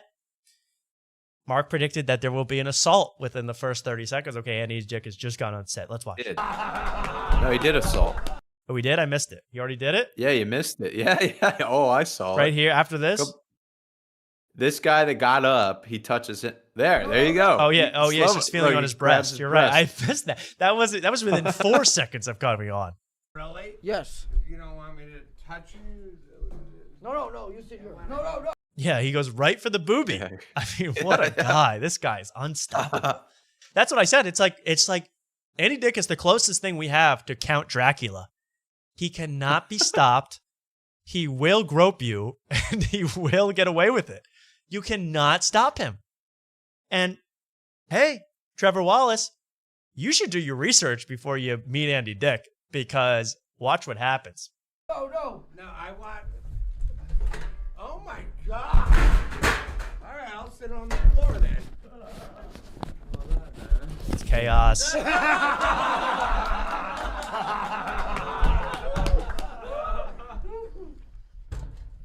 Okay, so nothing's happening. Do you want my seat? The biggest mistake he could have ever made. Trevor Wallace kindly offers Andy Dick his seat. That's like inviting a vampire into your home. You know, that's the only way they can get to you. Now, Trevor Wallace, I would flee this room. If I saw Andy Dick, everybody else is fine. Andy Dick, I flee the room. Also, I like how both of them are wearing slip-on shoes. Andy's dick's got Whoa, they Crocs are. and What Trevor are Wallace. those, What are those Birkenstocks? clogs? What are those? Birkenstocks? What are those called again? Something like that. He's got very nice, expensive Birkenstocks. He's always wearing that hat. All right, he offered him his seat. This happens fast. Keep an eye on the chair area. He scooches over. Horrible idea. Taps his shoulder. Hand around him instantly. You don't talk gay like that to me. I don't like it. Oh, my bad. So, would you call this a comfortable posture by Trevor Wallace? Look at him. Crammed to the corner, hunched over, worried. Andy Dick instantly puts his arm around him. It's not over. Now we got Andy Dick all the way from Rhode Island to Trevor Wallace. Grope. Watch. This is. Oh. Okay. There we go. It cuts very quickly. A full grope of the penis by Andy Dick onto Trevor Wallace. Oh man, poor Trevor. Poor Trevor, man. He never had a chance here. What can you, again? You can't stop it. I'm not fooling. I'm not clowning on Trevor Wallace for this because you can't get out of this unless you run away. And then it's like it follows. Andy Dick will slowly come after you across state lines, across borders, day and night until he gets to grab that junk.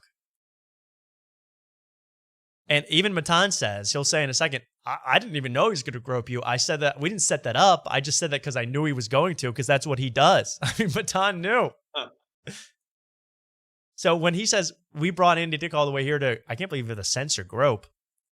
Andy Dick says, oh, that's permission. This is. Oh, that's my cock. That's my cock. And they also bleep out every time he promotes himself. Also very funny. But Matan, when you let him promote himself after you get groped by Andy Dick. You got it. You grabbed it. I got it. You got all my. And now he's twisting his nipple. Now he's going for the nipple. Trying to do a purple nurple on Mr. Wallace. I mean, do people believe me now? This guy is unstoppable. He would have groped Mark if he was at Batfest or that other show. He would have groped you, Mark. Yeah. Well, I don't know. I give people second chances, I guess. But again, and then it's like, you can't, there have been many people that have knocked him out, socked him in the face for this kind of behavior. He's been socked in the face more times than you can count. But he's also like a frail old man. So are you really gonna hit him? It's like the creep from Family Guy. Like, can you at this point? Can you really like strangle him, beat him up as you probably should? That's not endorsing violence, by the way. I'm just saying if someone gropes you, you're allowed to retaliate. No, he'll eventually have to get on a bird scooter to get home, and he'll eat shit because he's hammered. Oh, one of the best videos of all time. Yeah, that will be the makeup to it. Right, It'll look like he got beat up. It is karma because you see what Andy Dick has to deal with. It's hell, but Andy Dick. Those are tight nuts. B cups. Oh, I've heard stories about you, Andy. I've heard stories about you. Now he's got both nipples. Trevor, are you not? I mean, I know it's for the bit, but come on, bro. There's only one more place for him to go. I mean, really, he's gone everywhere on your body in 30 seconds. I would love to know what is hanging out of Andy Dick's pocket. That looks like some type of Caribbean rum shooter. It does, yeah, it does. It looks like, Seagram's Fantasy or something that you get at the liquor store. Some awful, disgusting thing. Working out. I've heard stories of kissed him, put his arm around him. Oh, that made me shit. That's actually the worst. Stories about you. It's been working out. I've heard stories. Whoa. Oh no. Trevor, you got to get the hell out of there, man. Stories about you, Andy. By the way, that was a joke. I just knew he was gonna you. We didn't tell him to do this. You offered him your seat. I'm a gentleman. I'm falling. Oh no, I'm getting pushed off the show. I gotta go now. You have to go? I'm getting pushed off my chair. I gotta Wait, go. Andy, can you stand next to the black guy there? I don't like black people. Okay, can you stand next to this guy here? Oh, Andy, that was offensive. Please. Can we get an apology issued? Can we have him taken off ABC? I've had enough. This disgusting talk. And yeah, that's the other thing. Trevor Wallace, he's like, oh, I got to go now because I've been groped for 8 times and I don't like it. Trevor Wallace, I guess he didn't know. He's heard stories about Andy Dick, but you don't really know. It's almost unbelievable until you really experience it that a person could act like this and get away with it. And for many, many years, it's been years now at this point, he's been groping indiscriminately. And someone said, I've heard stories about you as the stories are, as it's literally happening to him. It's like you just got groped. So yeah, you're a story. You're a statistic now. In Andy Dick's sick, twisted game. The fatter one. Okay, well, that's about it. Andy Dick then gets up. He stops groping him. But look at Trevor. Poor Trevor in a total fetal position. It's your 100th episode. No, I just need you to, because he's going to. And Andy Dick, Andy, again, still, he gets that mischievous smile. And I go, there's something to him. I still get why people invite him on. And good for Matan for keeping Andy Dick's career alive in some form, in grope form.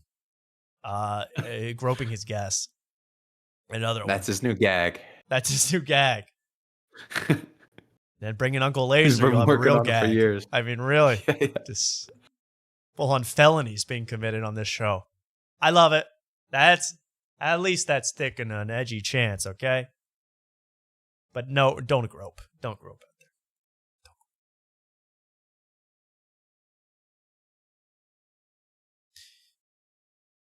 Wow, we've been really rolling here. I've been having a great time. I almost need to take a breath. I need to take a breather. So let's watch a quick ad. Not sponsored. I don't support them. I actively dislike them and say never use them. But let's watch a quick ad from the betting site that Kodak Black endorses. This is a new Kodak Black gambling on your phone ad. We remember the other ones. Remember where he goes, money, money. You can make money, money, money, money, money, money, money, money, money. Play lasers, play Squirt Master. You remember all that epic games. This is part of Kodak Black's. Let's watch this. I'm not going to interrupt it for at least a little bit. Get my bearings, get myself straight. You know, I love this outfit that Kodak wears with the do-rag with the decorative flower on it, the white flower. Only Kodak, man. Only Kodak could get away with that look. The pop collar. Again, it seems like the people that run this site, this app, have just cornered him in his home when he's enjoying himself, maybe on some candy or some other illicit thing. Take a while. This is pretty funny. So you saying that you could play, a motherfucker could play this all day if they want to? Yeah, I win a lot of money. I just lost right now because I won $51, but I just won $51. I'm gonna break this motherfucker all day. Pop, he's tough at this game. So what's up? There you go, you made money. This is where they say, does not cause addiction. This game, don't worry, it does not have it for me. As Kodak's on one knee, like glued to the screen. That's how I played Game Boy when I was 6. Get a one knee. Yeah, it looks like Pokemon Red. It looks like he's also leaning over, so he's just eventually just gonna fall on the floor on his back. And He'll just, fall. yeah. Playing lasers. But you win real money. You made money. 185? You see that?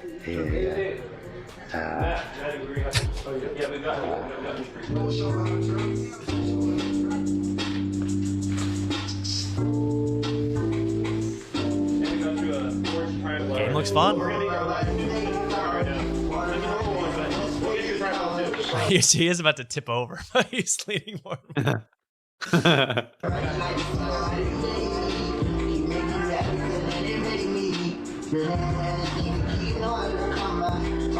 They put this out as an ad. This is the ad.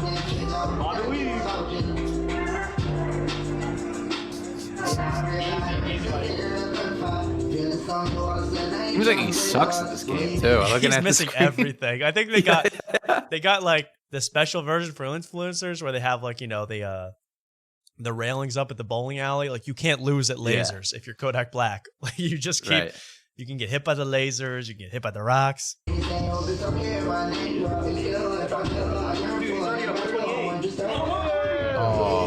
Oh, he lost. Yeah. Okay, more.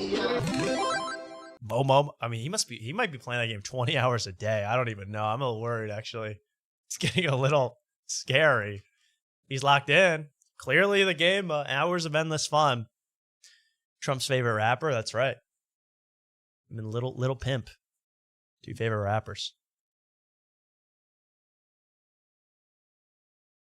So there's Kodak with another example of the benefits of gambling. We love it. We love it. Here's a show I gotta hope you guys are watching. Have watched. I just finished it in the last week. I watched the whole thing last week. The Studio on Apple with Seth Rogen. Seth Rogen's new show. Mark, have you heard about this? The Studio. I saw it got a lot of Emmys. I did not watch it. Yeah, won like every comedy Emmy. And you know, I'll say the show. I like the way the show is shot. The show had some incredible. I mean, they must have lost so much money on. I don't know how Apple makes a dime. I think they just lose hundreds of millions a year off their TV and movies because they're filming in where they're filming it where they actually the hall where they have the Golden Globes. They're filming it in the Chateau Marmont. They're filming it in these incredibly beautiful, expensive, crazy locations. With Martin Scorsese's in it, and Bryan Cranston is in it, and Zoe Kravitz, and that part I was impressed with. I'm like, God, they put a lot of money into this, and it looks good. But I cannot believe. I mean, this guy, talk about a charmed career. This Seth Rogen, who I watch him on the screen. It's like you're seeing the same guy every single picture, every single thing you watch. It's the same exact guy. He's got the same laugh, the same problems. He's bumbling, clumbling, stumbling.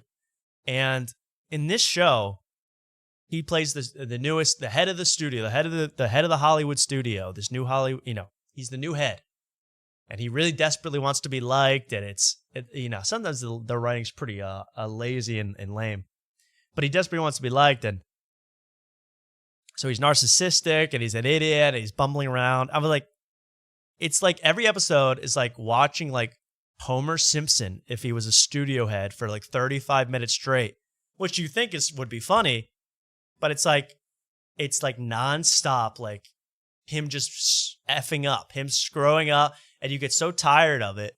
You're like, can you do it? And then he messes everything up. He destroys the set by tripping on it, and he gets blood on Zoe Kravitz, and he gives the head of the studio too much mushrooms, and he's making all these huge mistakes, and everyone's calling him an asshole. And my damn camera went out in the middle of my epic ending. And he's doing all this stuff, and he's acting like the biggest a-hole in the world, and he's lying to people to get ahead, and he's doing all this stuff. And at the very end of the episode, he gets in the limo and starts shedding tears because he's lonely. I'm like, this guy is like if Homer Simpson was evil for 35 minutes, and then you're supposed to be like, "Aw, could he?" But he's got a heart. That show. And yeah, Dave Franco, his role in the show, way over the top, annoyed the hell out of me. Someone said bring back James Franco. I completely agree. The Studio, average. I was just impressed by how it looked. But Seth Rogen, how could he win the Emmy for Best? The least funny part of that show was Seth Rogen. The least funny part. But you got to watch it. It's a lot of studio stuff. If you're into a late night like me and all that crap, I guess you got to watch it. Did you, speaking of comedies, did you watch Friendship? Yeah, that just got put on HBO. I haven't seen that. Did you watch it? Yeah, I did. Tim Robinson and Paul Rudd. Yeah, I had the same kind of feeling that you did, but with like the first 30 minutes is good, the last 30 minutes is good, and then there's like this whole middle part. It's just not enjoyable. I don't know. I didn't hear the best things about it, and like everyone, you know, I think you should leave. A very good show, everything good, but I don't know. It just it had like it seemed like dreary. You know what I mean? It seemed like depressing. Yeah, there is where it's like, okay, this is a little bit. It's like I get like the humor he's trying to go for, but it's like it's too much, and it's like you realize why Tim Robinson does skits for a couple minutes. It's like, Right. okay, I can only handle that character for Right. that much. Can you be like a loud? That's what I mean. The same thing with Seth Rogen. Yeah, you're right. Can you be a loud screaming idiot for like 90 straight minutes? Yeah, and also the weird thing about that, I don't know if they were trying to set it up like this, but isn't Paul Rudd's character in Anchorman the weatherman? I think so. Yeah. No. Yeah, he's he's the just- sports guy. No, he's the weather. I don't know. He's the weatherman. Whatever. Yeah. Anyways, he's just like a continuation of that character, which I found strange as well. Connected universes. Maybe. Yeah. Maybe. Well, some people were saying they like the French. I'll have to see it because I didn't actually see it. So Yeah. saying the guy's actually getting it for 90 minutes, I don't know that, but I'll have to check it out. I like Tim Robinson, so check it out. Yeah. I watched it on a plane. I guess I missed a few quotes because somebody was trying to quote it to me, and I was like, "What are you talking about?" Like, yeah, I don't know. And Conor O'Malley's in it for one scene, and Conor O'Malley's very funny, obviously. So I had to watch it. He's another guy that not every joke, but he yells a lot. I think he's in he's on the drums in one scene in Friendship. He's yelling. He's a yell guy, but he's funny. I like it. How's everyone doing tonight? You doing good in the chat? Say praise be if you're having a good night in the chat. Praise be. Hey, let's listen to another. I want to just slow it down for a second. Let's listen to a song that I think has an important message. From we've played this guy in the show before. He's one of my favorites. It's I don't know his name. He's on Instagram and he raps. Please stop watching. You guys know this guy. He was rapping about Colors the other episode. This guy's a legend. And I saw something here that kind of freaked me out. Please stop watching that porn. That shit fucking up your head. That's True. why you can't stay hard. And you can't last long in the bed. That shit causes anxiety. You gon' feel like you ain't enough. Dopamine overload. Porn is more like a drug. If you get addicted, you lose your connection to earth. It causes loneliness, depression. You'll never know your worth. It's messing you up spiritually. Cause yes, it's more than a curse. You're depleting your sexual energy, so please don't make it worse. Mark, wait a second. You got to know your worth, Mark. Yeah. Why am I not getting paid for this cameo? What the hell? I know.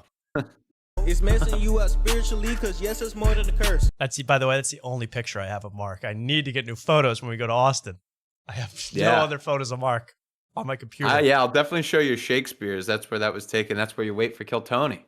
Oh, I would like let's recreate that photo, please. Oh yeah. Do that. You're depleting your sexual energy, so please don't make it worse. That's your life force energy. It holds DNA memory. Every night is killing you. Then we get into like crazy theories. It went from like, porn actually gets you demotivated, and then it goes like, when you ejaculate, you lose all your DNA memories. I'm like, okay, whoa. You could have held up at it hurts your motivation to get laid. DNA memories. I love this guy. He's got a lot of theories. And almost all of them are just, it's a copper wiring that got too hot. It's a little melted. What the hell is that? Mama Spot is daddy's. And by the way, it's all an ad for some app where you can learn to quit porn. This entire song. Oh, he's a good jingle writer. I want this guy to write a jingle for me. Yeah.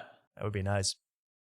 And I'm not even lying. That's the only picture I have of Mark. I mean, I printed this out a year ago. Still, the only proof we have of Mark's existence here in Pennsylvania. This photo. It's going on 2 years. It's going on 2 years, this photo. We made a Mark pumpkin. Yeah. I don't know. People, you have to really be in the vault for that one. This is where I took this picture to carve Mark Pumpkin. And that was a saga. Well, maybe I'll upload that to YouTube some other time. Hey. It's almost pumpkin season again. You'll have to make another We're going to have a good pumpkin. It's Mark Pumpkin season. I can't wait. Yeah, there we go. You porn addicts, stick to after tonight. We'll get you off with laughter. Trying to replace Alexis Texas and then Ben We Avery. are yeah, the search rankings. When you go to Pornhub now, when you look up AT, I want it to be after tonight. Not Alexis Texas. As we, I do have some more stuff we got to talk about tonight as we get through this. You know, with comedy being canceled all over the place, literally being canceled, I'm worried about two of our best comedians, our best humorists in America. I'm worried about their future, you know, with all this stuff going on. It's, I don't want to lose them. I don't want to lose their ability, their wit, and their timing. It's Ben Shapiro and Jordan Peterson. Do you know the joke? They pull off this joke so smoothly. I'm like, is this Abbott and Costello or Peterson and Shapiro? Check out this gag. Interrupting cow joke? Of course. Who doesn't know the interrupting cow joke? Okay, the Yes. kids love the interrupting cow joke. Do you think we can Get ready do to it? laugh. I probably. Sure. Okay. All right. Okay. Knock, knock. Who's there? No, I missed it. No. Let's try that again. Knock, knock. Who's there? The interrupting cow. Interrupting cow. Moo. There we go. So good. There it is. Kids love that joke. They do. Yeah. Wow. Abbott and Costello. Adults too, apparently. Kids love that joke. Yeah. I'm trying to think of more comedy duos. Waldorf and what are the guys from? Wait. Abbott and Costello. Burns and Grace. Something like that. I'm trying to think of really Marx old Brothers. crap. The Marx Brothers. Three Stooges. The Three Stooges. I'm really thinking of Fatty Arbuckle and the other guy. I And don't now know that one. Shapiro and Peterson. They'll get it someday. Who's on first with these two? These two are brilliant. Carrot Top and his props. Carrot Top and Pee Wee Herman jokes. Tony Hinchcliffe and bathhouses. I mean, these are things that are just meant to be together. Anyway, I just am worried about our greatest comedians being silenced by this administration. And there's a perfect example. There's a perfect example. And according to Tim Dillon, we have to worry about Ben Shapiro now. What did he say about that? Well, he had the guy on that was like, "Oh, Israel's gonna take over pretty much," and what's his face is going to just do what Kirk did, but he's going to be pro-Israel. Oh, Shapiro, yeah, right. Like, Yeah, right. Shapiro. This is all planned to replace the almost entirely pro-Israel Charlie Kirk with an even slightly more pro-Israel guy. Brilliant move by Israel. I mean, they're really they got their finger on the pulse there. Insane. And by the way, Candace Owens, who is I cannot trust a thing she says. I'm sorry. And I know, by the way, in about a week, she's gone from R.I.P. Charlie Kirk, my good, because they were really good friends. R.I.P. my good friend Charlie Kirk, R.I.P. to now Israel killed him. Israel is to blame. Let's all blame Israel. And by next week, it'll be, Brigitte Macron was on the rooftop with the rifle. I mean, she is shameless, this woman. And here's a quick video of her mourning Charlie Kirk in between ad reads I watched the week of my his friend death. get shot in the neck. Yeah, that's what happened. I just want to say that he was publicly executed again before the world. The question is why, right? First, this is fantastic that Preborn is doing this. Every heartbeat tells a story, and at Preborn, they give moms in crisis the chance to hear that heartbeat for free. So she did, in between mourning Charlie Kirk, she did 3 different ads for 3 different scams, allegedly. Secret is that's not being talked about, and I think we know that, is that everything starts in your gut.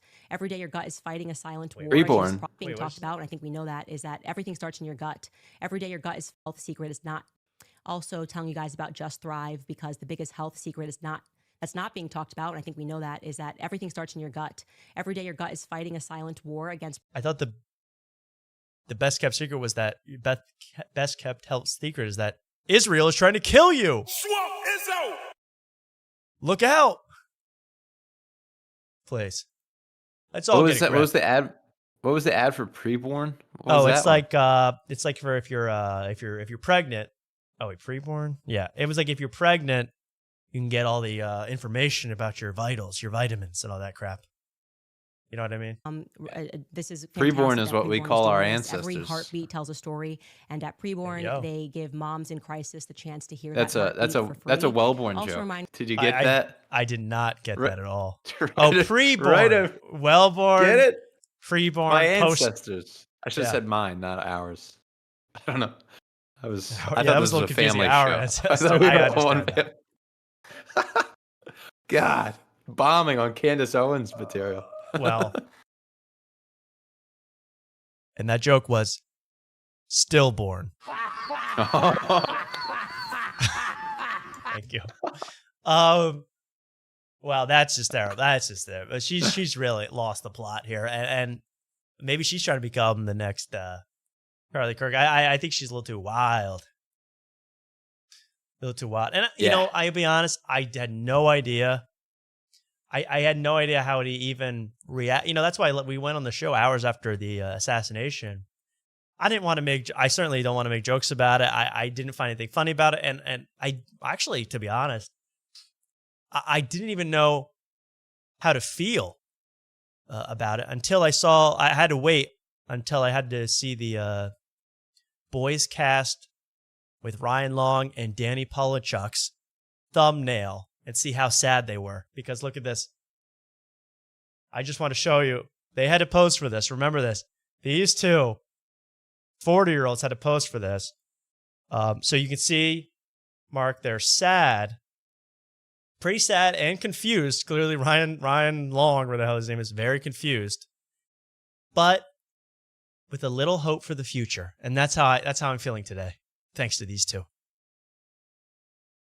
Yeah, did they try to put a bullet in that thumbnail? Oh, where? What's above that L? What the hell is that? Yeah. Hey, FCC! FCC! Cancel these guys. I got another podcast to take down. I don't know what that is. Yeah, that does look like a bullet. What the fuck? Yeah, right? I think it might be. Or is it like a glitch on the graphic?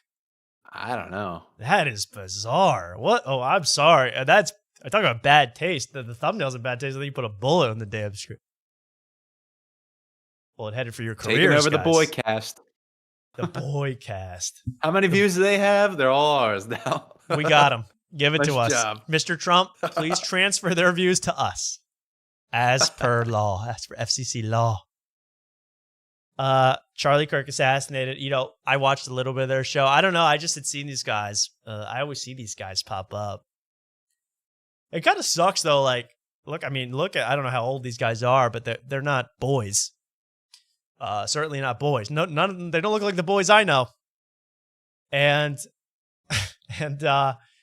they have to go around the rest of their life calling themselves the Boys Cast, and they're like, "Hey boys, what's up?" They're gonna be 70, going, "Hey boys, us boys." You know, I just think, you know, that's I heard that kids. You know, there's a sketch group called Kids in the Hall back in the day, the '80s, Kids in the Hall. And that they all, like, I heard that they, you know, 5 years after they're created, 10 years after they founded, very funny sketch group, but they regretted their name because they're like, we can't be 40 being the Kids in the Hall. What are these guys going to do who are the Boys Cast or bussing with the boys? I mean, what are they going to do when they, you know, are hobbling around? Oh, busting out with the boys will always be bros. True. You know, they'll love that. But sometimes bussing with the boys is going to be, you know, they're bussing you from the old folks' home to the local park for some fresh air. You guys got to change that damn boys crap. Boys. What's up, boys? Cool. Whitest Kid You Know? That was also one that had kids in the title. Sketch group. Kids. Luckily, they split up, made weapons, all that. Well, anyway, the Boys Cast, they were like, they do that annoying thing where they talk about it for 50 minutes straight, but at the beginning they go, "Oh, we're not even qualified to talk about this. We're just two dopes. We're just two boys. We don't know nothing. We're just boys boying it up." And then they talk about it for 50 straight minutes. I couldn't take it. There's, the thing about Ryan Long, I've seen him make funny sketches. Yeah. I just hate the nose ring he has. I don't know. What is up with am I that? too trad or what? I guess, yeah, we're too conservative. We're too right wing. Hear that, Trump? Are you listening? Because, yeah, this is some left wing, According to Alex Jones, Ryan Long is doing trans rage right there. I mean, that is bad. Yeah. Take him out. Get him off the airwaves. But yeah, Ryan Long, he's a character, and he used to be in some band, so he's like a rocker too. It's a rocker. So, I mean, that explains the ring, right? I guess, yeah. I guess. Well, there we go. The boys telling us how to feel. Thank God. What else do we have? I mean, I got so much to talk about, Mark. What else am I forgetting, Mark? Did you want anything you had to talk about tonight? Not in particular, no. Not that I can think of. We'll break down, I'm certain we'll break down the Austin trip a little bit next week, and then certainly the post game will be epic. I cannot wait. Yeah. It's nice that I have another week because I thought I was like, I got to watch these new sheets. I got a lot of work to do. I'm glad you're putting so much effort. Thank you so much. I appreciate it. Great host, I can tell already. 5 stars. Going right to you. Well, we're playing a lot of music tonight, but we might as well play this one. This is my song of September. And will this be free speech in a few months? I don't know, but this is by Lil Eric Da Demon, and it's called My Ops. I love this one. Just let's take a listen. It's only a minute long. Take a drink. Enjoy yourselves for 1 minute. I love the hanging mic. Everyone relax. Just like Kodak Put your Black. motherfucking blocks in the air, man.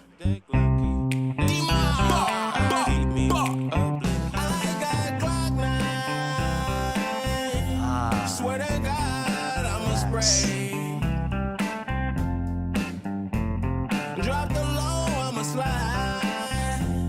Shoot you right. So what is with the rappers where they Drop the low, they dress like they're on Discord, but then they are singing, rapping about committing horrible acts of violence? What's up with that? What's up with that? What do you call that? Jurisprudence? What do you call that? Some word for it. What do you call that? That's incongruous. Why? Why, Mark? I don't know. I don't get it. I don't understand the culture. I guess I don't understand that aspect of it, but actually making the song My Girl a lot better. Shoot you right in your face. Kill takes. I said the problem with that song My Girl, I've always said this, there is not a rapper with sagging jeans and bows in his hair singing about killing people. I always said, where is that? Can we have a bridge with that in or something? Or coda? Something where there's a bow tied or rapper with bows. Yeah, I want a My Girl remix, and I want to be radicalized by the end of it. Exactly. Yeah.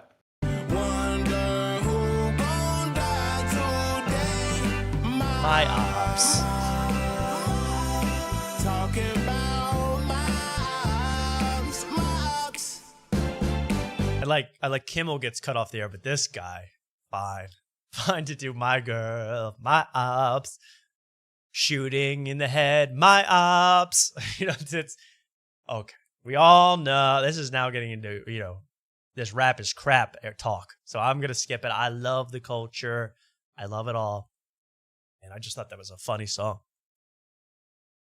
My Ops. I don't want this guy to get banned. I don't want Kimmel to get banned. I don't want anyone getting banned. Let's get that straight. Maybe a Kosh from Flagrant. Maybe a Kosh only. Replace him with Andy Dick on the couch. Then you'll see some grabbing of the knee after a joke. You'll see some gropes after a joke.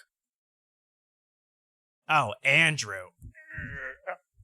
That was good. I can't really do it. What's it called? An Andy Dick. But Andy Dick can do it to me if I don't look. If I'm not looking the right way. If we had a late night set, we could set up an obstacle course for one of our guests, and the whole obstacle course is just staying away from Andy Dick. Yeah, wouldn't that be great? Like, Yeah. hey, now, oh yes, we're in a big studio. We got the green room, and we go, okay, you're on in 30 seconds. Come out to the curtain, and then we have a camera in the hall, and the whole way is Andy Dick just standing there at the end of the hall, and you got to get past him quick. And he's been drinking. He's been drinking, we give you some ridiculous thing to be your weapon, you know? Yeah, right. Your method of defense. You get a method of defense, and Andy Dick has a bird scooter, so it's a big danger. I mean, it's a tight hallway. He's on a bird scooter. Woo. Yeah, but if you get, oh, go ahead. No, it's the future of late night. Yeah, and if you do make it past Andy Dick, you know he'll always keep coming after you. We'll have somebody with a blow dart to get him in the neck and oh yeah, we'll have to sedate him like a rhino after that. Like you get one chance with Andy Dick, that he's gonna ruin the. Someone says Squid Gay. That was Squid Games. I get it. By the way, I hope some people received their free stickers, and the rest have just been shipped. They've just gone out the door. I had a great idea about packaging. It all got messed up. So now I'm sending the rest. If you haven't got yours, don't worry. On the way. Stickers. And that's whole things on my Instagram, the Discord. If you want a free sticker, I'm still sending them out until they're gone. They take up too much room. So please take a sticker. And I hope you, I heard some people receive them already. That was kind of a test. I was like, can you even get them? Can you even get them? So thank you guys.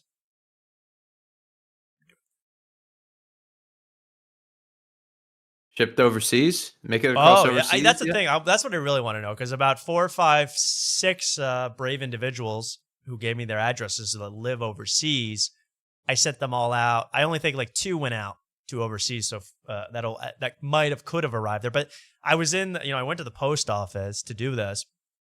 I got a stack of envelopes. 80% are to America, inside of America. About half of them are to other countries.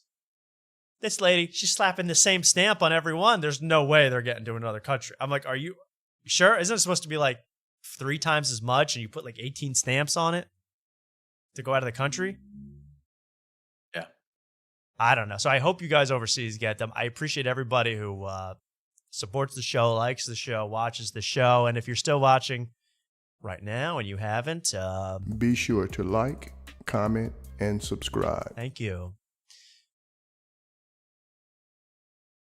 Go ahead, Mark. Oh, go ahead. You go Speaking first. of overseas, I bring it up is because did you like my new jersey? Is that Mike Vick? No, another Eagles quarterback, not Mike Vick. I support dogs. I'm a big dog guy. God, I don't know who that is. Number 7. Number 7, he plays the same position as Mike Vick. Was on the team for maybe just the preseason. I think he backed up a couple games and then he was traded away. He's an overseas so I had to get guy? this one. No, I had to get this jersey from China because it doesn't even exist. Okay, Yeah, it doesn't what really year was exist. he on the team? That's going to help me. Or what years? Either 2020 or 2021. God, I don't even know. I was going to say like Mark Sanchez or something, but I have no idea. He's a starting quarterback in the league right now. Jeez, I don't even pay attention to the big league. Geno Smith? Who is it? No, it's the one and only, the pride of the University of Delaware, Oh, Joe Flacco, Mr. baby. Flacco, I forgot. That's right. Yeah, that was he was you're right. He was on the team. And did he ever play? I don't even No, he played in the preseason. That was it. And then he backed up what's his face for a couple games, and they traded him to the Jets, and that was it. rock That's all and she roll, wrote. man. Flacco. Is he starting? That's the last we'll talk about football. He's starting. He's starting for the Browns. The Browns. Yeah, but he may pull him because they pulled him at the end of the last game. what happened to Shadur? I thought he was this. I thought he was the truth. I thought he was the future. No, they put in Dylan Gabriel. Yeah. It's just that's what I thought. But again, how could you go away from the angel, Dylan Gabriel? Oh yeah. It's beautiful. Do you want to see some flaws in this? I mean, like you couldn't tell the whole time that this is, Now that I'm looking though, it's a weird stitching on the near where the shoulder on your left. Like, yeah, Right it's here? like it shouldn't be like that, should it? That's a weird look. I don't know. I've never got like a Nike And the jersey, so I collar don't looks really- way too big. Well, do you want to see the big flaws? Yeah, please. You're getting the nitty gritty. Hold Yeah, on. I mean, I didn't know Let there was me- a big flaw. Let me take this shirt off. I got a shirt underneath. Don't worry. Blacko is folks. spelled with a PH. No, everything's spelled correctly. Fortunately. Hachi, mama. All the ladies just Now look- faded. And the Look at gay this. men. Look at this authentic tag. XL engineered. I can't really read that. Well, it's not important because it Oh, literally it's is just a tearaway. sticker. It's a tearaway sticker. Hey, send that to me. I want a sticker. I've been sending everyone else stickers. Yeah. Well, here's the other crazy thing about this. I mean, this will pass. I mean, this was like $30, right? And I don't dare to send them like my actual information. So I went out and I bought like one of these like gift credit cards. Yeah. To pay for it. Don't show the numbers And- and everything. I mean, Well, no, I mean, it's. So here's the thing: is Okay. like I had 3 orders pop up. None of the payments went through with this card, and then so I just kind of gave up on it. And I was like, oh well, I got this card for nothing, because I saw the card was never charged. And then randomly today, I was like, oh, you have a package, and I was like, oh my god, is that the? And it was from Zoo. Yeah. I was like, oh, that's from China. That's definitely my Flacco Right. jersey. And then I come home today and I'm like, I checked the balance of this card, still $30 on this thing. I got a free you got a Flacco jersey, free Flacco dude. jersey. Yeah. And now there's like, Hell yeah. there's a guy in like Shandong province named Mr. Zhu who's like wants to kill you, who's like out to murder you over $30. Yeah, right. Really? You got to look out. Yeah. Well, I'll be careful. Hey, Oh, this was the other funny thing. Look at it. Can you see the Eagles logo? How messed up that is. Oh God, yeah. The E is so broad. Looks like an The- F, the- which I don't even yeah, the want to middle- say what that would say. Oh God, terrible. Oh yeah, I didn't think of God, that. it does look like it. So that's kind of a funny bit. The Fagels. It's the Fagels. The Feagles. The Fagels. That is pretty funny. Oh, what was I gonna say? Oh my God.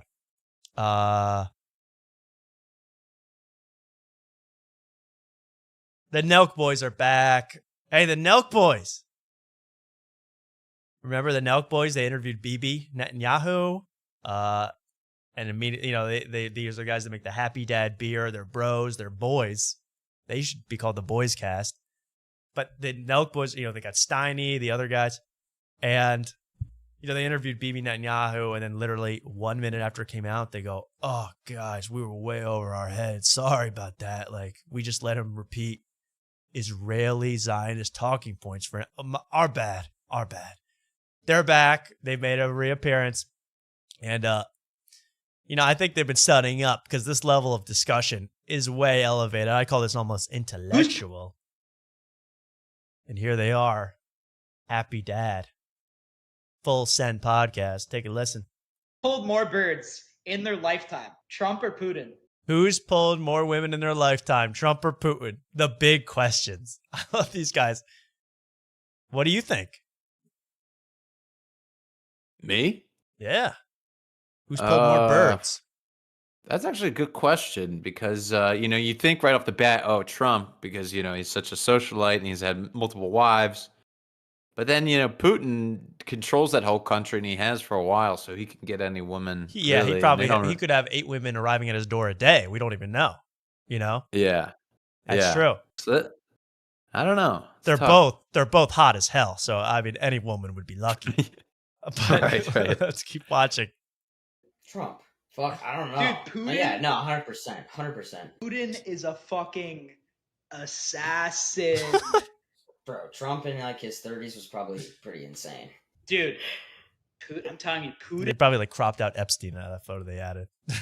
Yeah. Trump was insane with the ladies back. Yeah, right. He's that guy in Russia. He is. Well, yeah, he is. But Now he's got bad PR and shit because he's a war criminal too. These guys are on the money. Bad PR. Who actually listens to this? I don't know. I would love there are people invested in it, but it's like if you were a UFC bro, like you're rocking with them after the Bibi Netanyahu interview. I mean, you're still rocking with them. And then if you're into Bibi Netanyahu and Israel and Zionist talking points, you're then going to talk about who's banged more chicks. That's your other area of interest. It's a wild show. Yeah. Putin is doing Genghis Khan numbers, they say. Interesting. Could be. Oh, someone says, are we getting football jerseys for after tonight merch? I got to remember that idea. That's a good idea. When we get enough cash. I may be getting 2 more of these because like they didn't charge my car at all, and I had 3 order things. So good. So we might get. We'll share them with them. We'll pose with them. You, me, and Luke. We'll have yeah, Flaccos. perfect. But no, that's what we should Luke do. We should wouldn't put have on any of those after jerseys. night. We should get them from Mr. Zuzu from China himself. Get some cheap ass jerseys with after night on them. We'll do it like Big Pun in 2003. You'll wear them backwards. It's gonna be a wanksta summer, man, with you people when I get these after night jerseys out. Drewski wears jerseys backwards. It's in right now. It's back in. Yeah, all that 2000 stuff is, Y2K stuff is so hot right now. I didn't know Drewski did that.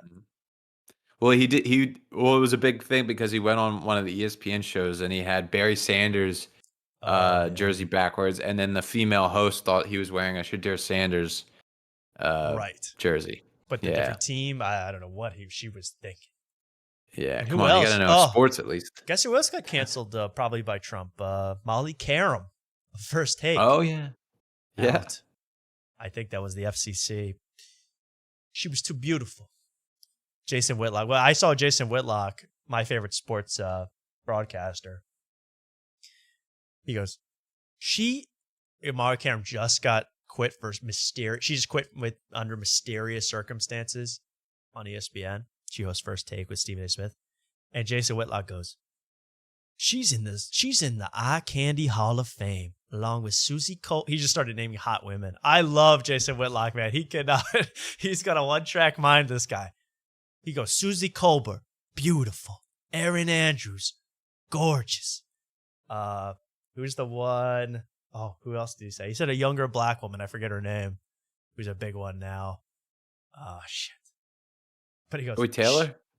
Not, that he has a beef with Joy Taylor. So Joy Taylor's the one with the peanut butter skin and the whipped cream hair and the gumdrop toes. He was really into the food. But right. It was someone else. And he goes, she's an up and comer, but she's in the Eye Candy Hall of Fame. This guy, I love this guy, Jason Whitlock. He's like, he and our friend Luke are like the same guy. I picture them as the same guy. Jason Whitlock. And that's a compliment to both of them. Compliment. Big time compliment. I heard Luke talking on his podcast. No free promo on his podcast. And he was talking about coming to Austin. I don't know if you heard it, Mark, but the last one, I guess. Yeah, because I started watching it. I didn't finish it because I could tell right away it wasn't. I wanted to hear Otis react to Charlie Kirk. That's the only person I need to listen to right now. Give the nuanced take. I could tell with the football scores that they were talking about. I was like, oh, this is a week behind. So I didn't finish it, but they're big enough to bank. You guys can't be banking. I guess so. But they were talking about the trip, and Luke is saying, hey, I hope I don't wimp out and don't go. I hope I don't get on that plane because he's scared of flying, I guess. But he's like, I don't want to fly, but I'm not scared of flying. I'm not going to get on that plane, but I'm not scared of flying. That's okay. I'm not judging it for fear of flying, but I think I'm worried he's gonna ditch us at the last minute. I hope not. You know, which means more air matches Yeah. for me, but I mean, in a way, that's good. More Yeah. Mike Rainey catch time for me, less shared between Right. me and Luke. But I know he's gonna. I don't know he's gonna flake, but I hope he hears this. I really hope he doesn't flake, and I hope, you know, we'll do whatever. We'll put him in the cargo area if that makes him more comfortable in a you know, like a dog likes its own little cage because it's like its own little shelter. Maybe Luke would be more comfortable like that. Does Luke thought about, does he need a service animal to keep him calm? Oh, that would be beautiful. I want. No, Luke I have no with a- pets allowed, so I want you'll have Luke with to a keep miniature that thing pony outside. on the flight. Sorry, guys. Sorry, just can't do this. Yeah. Oh, no animals allowed at your Well, apartment not complex. not my apartment. Yeah. But how about your neighbors? You know what that shit mean, right? Animals. Yeah, there we go. Well, wow, that's I haven't even gotten through everything. What a jam-packed show. I wanted to do more about Hassan because you guys know iDubbbz. Do you even know iDubbbz, Mark? You're not an internet brain guy like all of us. I've heard the name, but I'm not really familiar with Yeah, what he does, iDubbbz, his who work. used to be a big edgy YouTuber, then now is just constantly made fun of. I mean, he can't get out of the way of being what they call a lol cow, being made fun of constantly and online, and everything he posts. He's almost doing it to get attention, but he's posting, and then immediately it's 5 times as much hate as support every single time. And he's lost his way, definitely. But here's him, I think this was yesterday, streaming. And I thought this was pretty funny. It involves Hassan. He's friends with Hassan or not, or Hassan, I don't even know. I don't. I might do different times. Here he is, iDubbbz in the bottom. Oh, he looks insane in that frame. But good luck to you, iDubbbz. What do you got to say? And I love all the iDubbbz drama, but like I watch iDubbbz now, and it's like depressing. It's like this guy's just gotta like get a job at Taco Bell and work his way back up. I mean, it is like it's crazy. Watch this. So it could be like during the night or something. I still haven't figured that part out. Because I don't know if I want to be streaming when fucking Hassan's streaming. But I also might want to stream while Hassan's streaming because he deserves like a little competition. I think that's maybe a good idea. Especially if people see me as like the white Hassan. So, does this guy have perfect timing or what? Like Hassan is about to be like arrested and put in Gitmo for the rest of his life for speaking against Trump and Charlie Kirk and all this stuff. He's like, I'd like to be him for a day. I mean, it's hell being this guy. Luckily for Hassan, at least he looks good in Balenciaga, according to Hassan. I don't know if you have the same physique. And they don't got Louis in prison, bro. Unless it's your cellmate, and then look out. It's a new beginning. I don't know what that meant. Amazing. We need. I'm putting myself out there. I will be the white Hassan. Wow. You got it. I will not talk politics or wear any sort of clothing or demand Twitch subs, but and I'm not Turkish, but I will be Hassan. I will wear his skin. Don't box us in any category. Well, this is great. I could not imagine. Whoa, someone just predicted that. Someone just wrote, don't box us in any category, but that couldn't have happened yet. How did they do that? Oh, that's incredible. The chat. You guys are Nostradamuses. Wow, we're getting too predictable here, Tom. You're getting I guess predictable so. on that soundboard. I guess you're right. But I bet you didn't expect this one. Trismegistus. No one expected that. Classic. The Cat Williams classic. Maybe I'll save it for next time. Have you ever seen the ad? Like, have you gotten the ad on YouTube? I got this for the first time. Yeah, I guess Adam Friedland is kind of the white Hassan, right? He's kind of building himself up to be. But I trust Adam Friedland a ton more than Hassan. I mean, I would like to get Adam Friedland on this show. He's now like, yeah, he's the next Seth Meyers. He's too big now, but I'd love to have him on. Has anyone ever seen the ad on YouTube? Maybe the final thing we'll talk about tonight. It's just very funny to me. It's called State and Liberty. It's this clothing brand called State and Liberty Fashion. Have you seen this, Mark? No. I mean, I skipped through a lot of ads. So yeah, maybe I'd never seen it, this one. It like played all the way through. It's called Athletic Fit Stretch Suits. I'd never seen this before. Okay. No, this is I have not. unbelievable. I don't want to spoil it. Okay, so here it is. I hope people have seen this. And if you don't, get ready to enjoy because I want this suit for the show because I need to do similar things. Listen to this pitch. Listen to this pitch. You're going to find this incredible. Do you have an off-the-rack suit that fits like this, looks like this, and performs like this? No, sir. Whoa! And then he just, what the hell is that move? Linda Blair.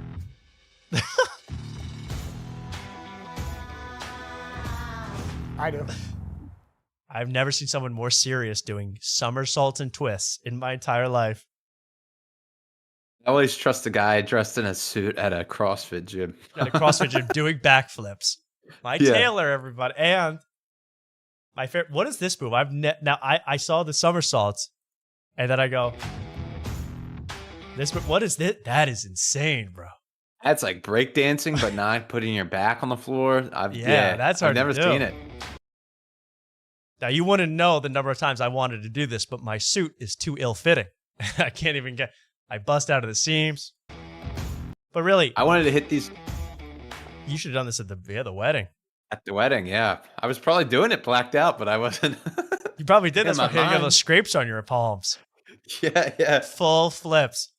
I mean, literally, who else needs to do this in a suit besides this guy and Benson Boone? They're like the only two people on Earth who would need to perform like that in this kind of outfit. Yeah, well, I can see this guy going on Shark Tank and being like, "Yeah, I'm pitching these to the Secret Service, blah blah blah," and then them just nobody bites on it just because like nobody wants it. Like, there's no need for it. Amazing. I completely see that. I'm sorry I got distracted because I'm like, this is what I see in those vlogs when like the tourists visit India. This is the bathroom set. This is exactly the pose you have to be in. You know, they got a big hole in the ground. That's it. Look at that. That's my favorite shot. Have you ever seen an ad that did that? Showed you that? What's that hook coming out? Oh, I don't know. They got me hooked. I want that product. And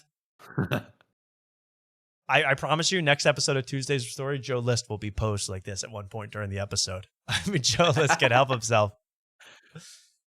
Yeah, they even did one in the last episode. Like, we got to get the views. And they started doing all this, the same thing. They pretended to blow each other. They had to jump on top of each other. It was sick. I can't even show it. But I will show you the Athletic Fit Stretch Suit by Liberty and State. Oh, he's on wires. Oh, that's what the hook is. Maybe. He's like Chris Brown at a concert, just being flung around this CrossFit gym. I'd love to see that. That might be a wire. Wow, you guys we might have paused at the perfect time. I can't. I just can't. But that was legit. I don't know. Even with a wire, I couldn't do that. What the hell? Have you seen the videos? I got to show this next time. The videos of Chris Brown at his concerts. Like, Chris Brown is put on a wire in an arena. They got to do this at Kill Tony. And he's literally like flung around at like 40 miles an hour, like Jeff Wittick on that crane. Like 40 miles an hour. Just doing dead surge. Just doing, like, he's going, like, he getting like G-force winds, G-force pressure. I got to show that next time. Chris Breezy. I mean, is Chris Brown still filling out arenas after beating Rihanna? So that's, dude, you don't even know. Like, Chris Brown is like almost more popular than ever. Like, Chris Brown, like, there's such a dedicated fan base that totally forgave him for that or pretended it never happened or whatever. that love C Breezy. Just like there's a Diddy. These hoes ain't loyal. P Diddy could probably sell it at an arena next month. Well, he's innocent. That's true. Free Diddy. Free Diddy. I shouldn't say that. I don't even think you're allowed to say that. I take that yeah. back. I don't believe that. Kai Cenat, Ray J was on Kai Cenat stream and he was yelling "Free Diddy," and Kai Cenat had to shut the whole thing down. He goes, "You can't. Don't say that, bro."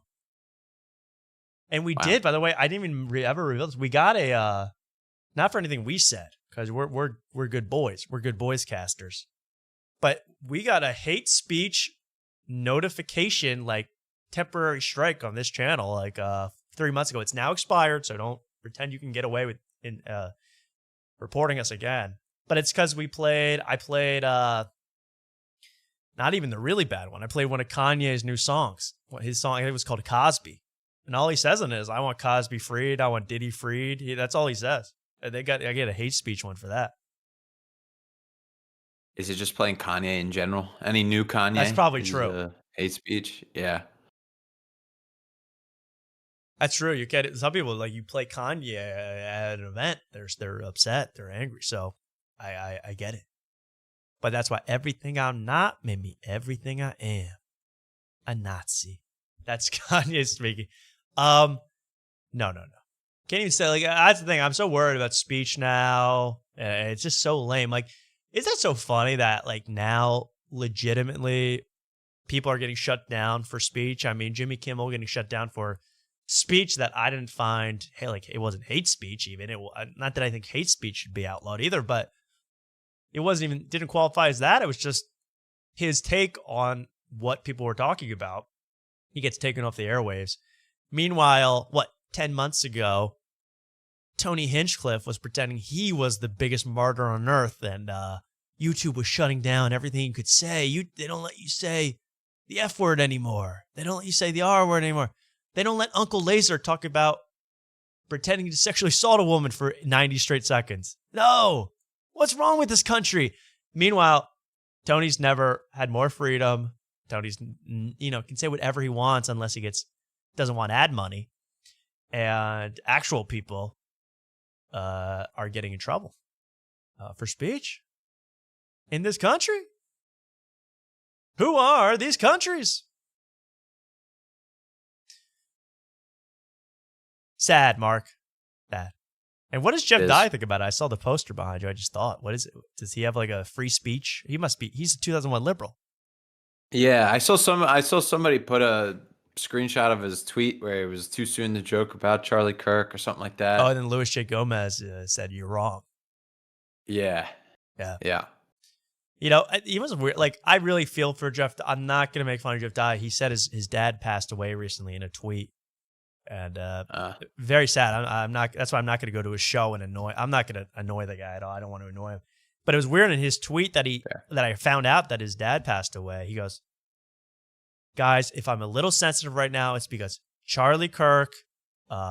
He named like 3 things. He goes, "My dad." He was like, "Charlie Kirk. The left wingers are insane. Oh, the woman that got killed on the bus. My dad died." Okay, you got to switch that around for dad. Right. I feel. Even if it's not true, switch it around for dad. Anyway, what a bummer to leave the show on. I'm sorry. Well, I got a Frontier story. I flew Frontier home. You want airplane material? Do I? I mean, if it's something incredible happened. No, it was completely shitty that I was up the gate to scan my thing. And of everybody that scanned their boarding pass, mine went like, And they're like, "Oh, I'm sorry, Mr. Wellborn. You've been randomly selected to be on standby for this flight." Wow. Because we overbooked. So I like just got kicked off the flight for really? Like, no that reason. We always hear about that. I've never had that happen to me. So then you just got to let you to wait. I mean, we're not going to talk planes, but yeah, the fact that they can do that to you is a crime. Yeah, they eventually had a spot for me. And did they give you a voucher? They say, "Hey, here's $100 for." No. I got on the same flight, but like, I picked my seat. Like, I knew I picked like an aisle seat, and the lady gave me some like shitty excuse that like I didn't pay enough for the ticket or something. Oh my god. Yeah, and then anyways, they ended up giving me like a middle seat all the way in the back, and I'm sitting next to this like overweight Indian guy who's wearing flip flops. Tom, I can deal with shorts, but flip flops, come on. Oh, and the other thing, he's like trying to put his foot like up on the seat, like Indian Ew. style. No. You got to stop, dude. Yeah. I mean, did he graze you at all?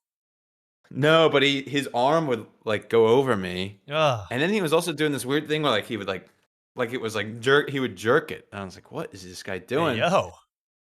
And then yeah, and then like to my left was like this younger girl.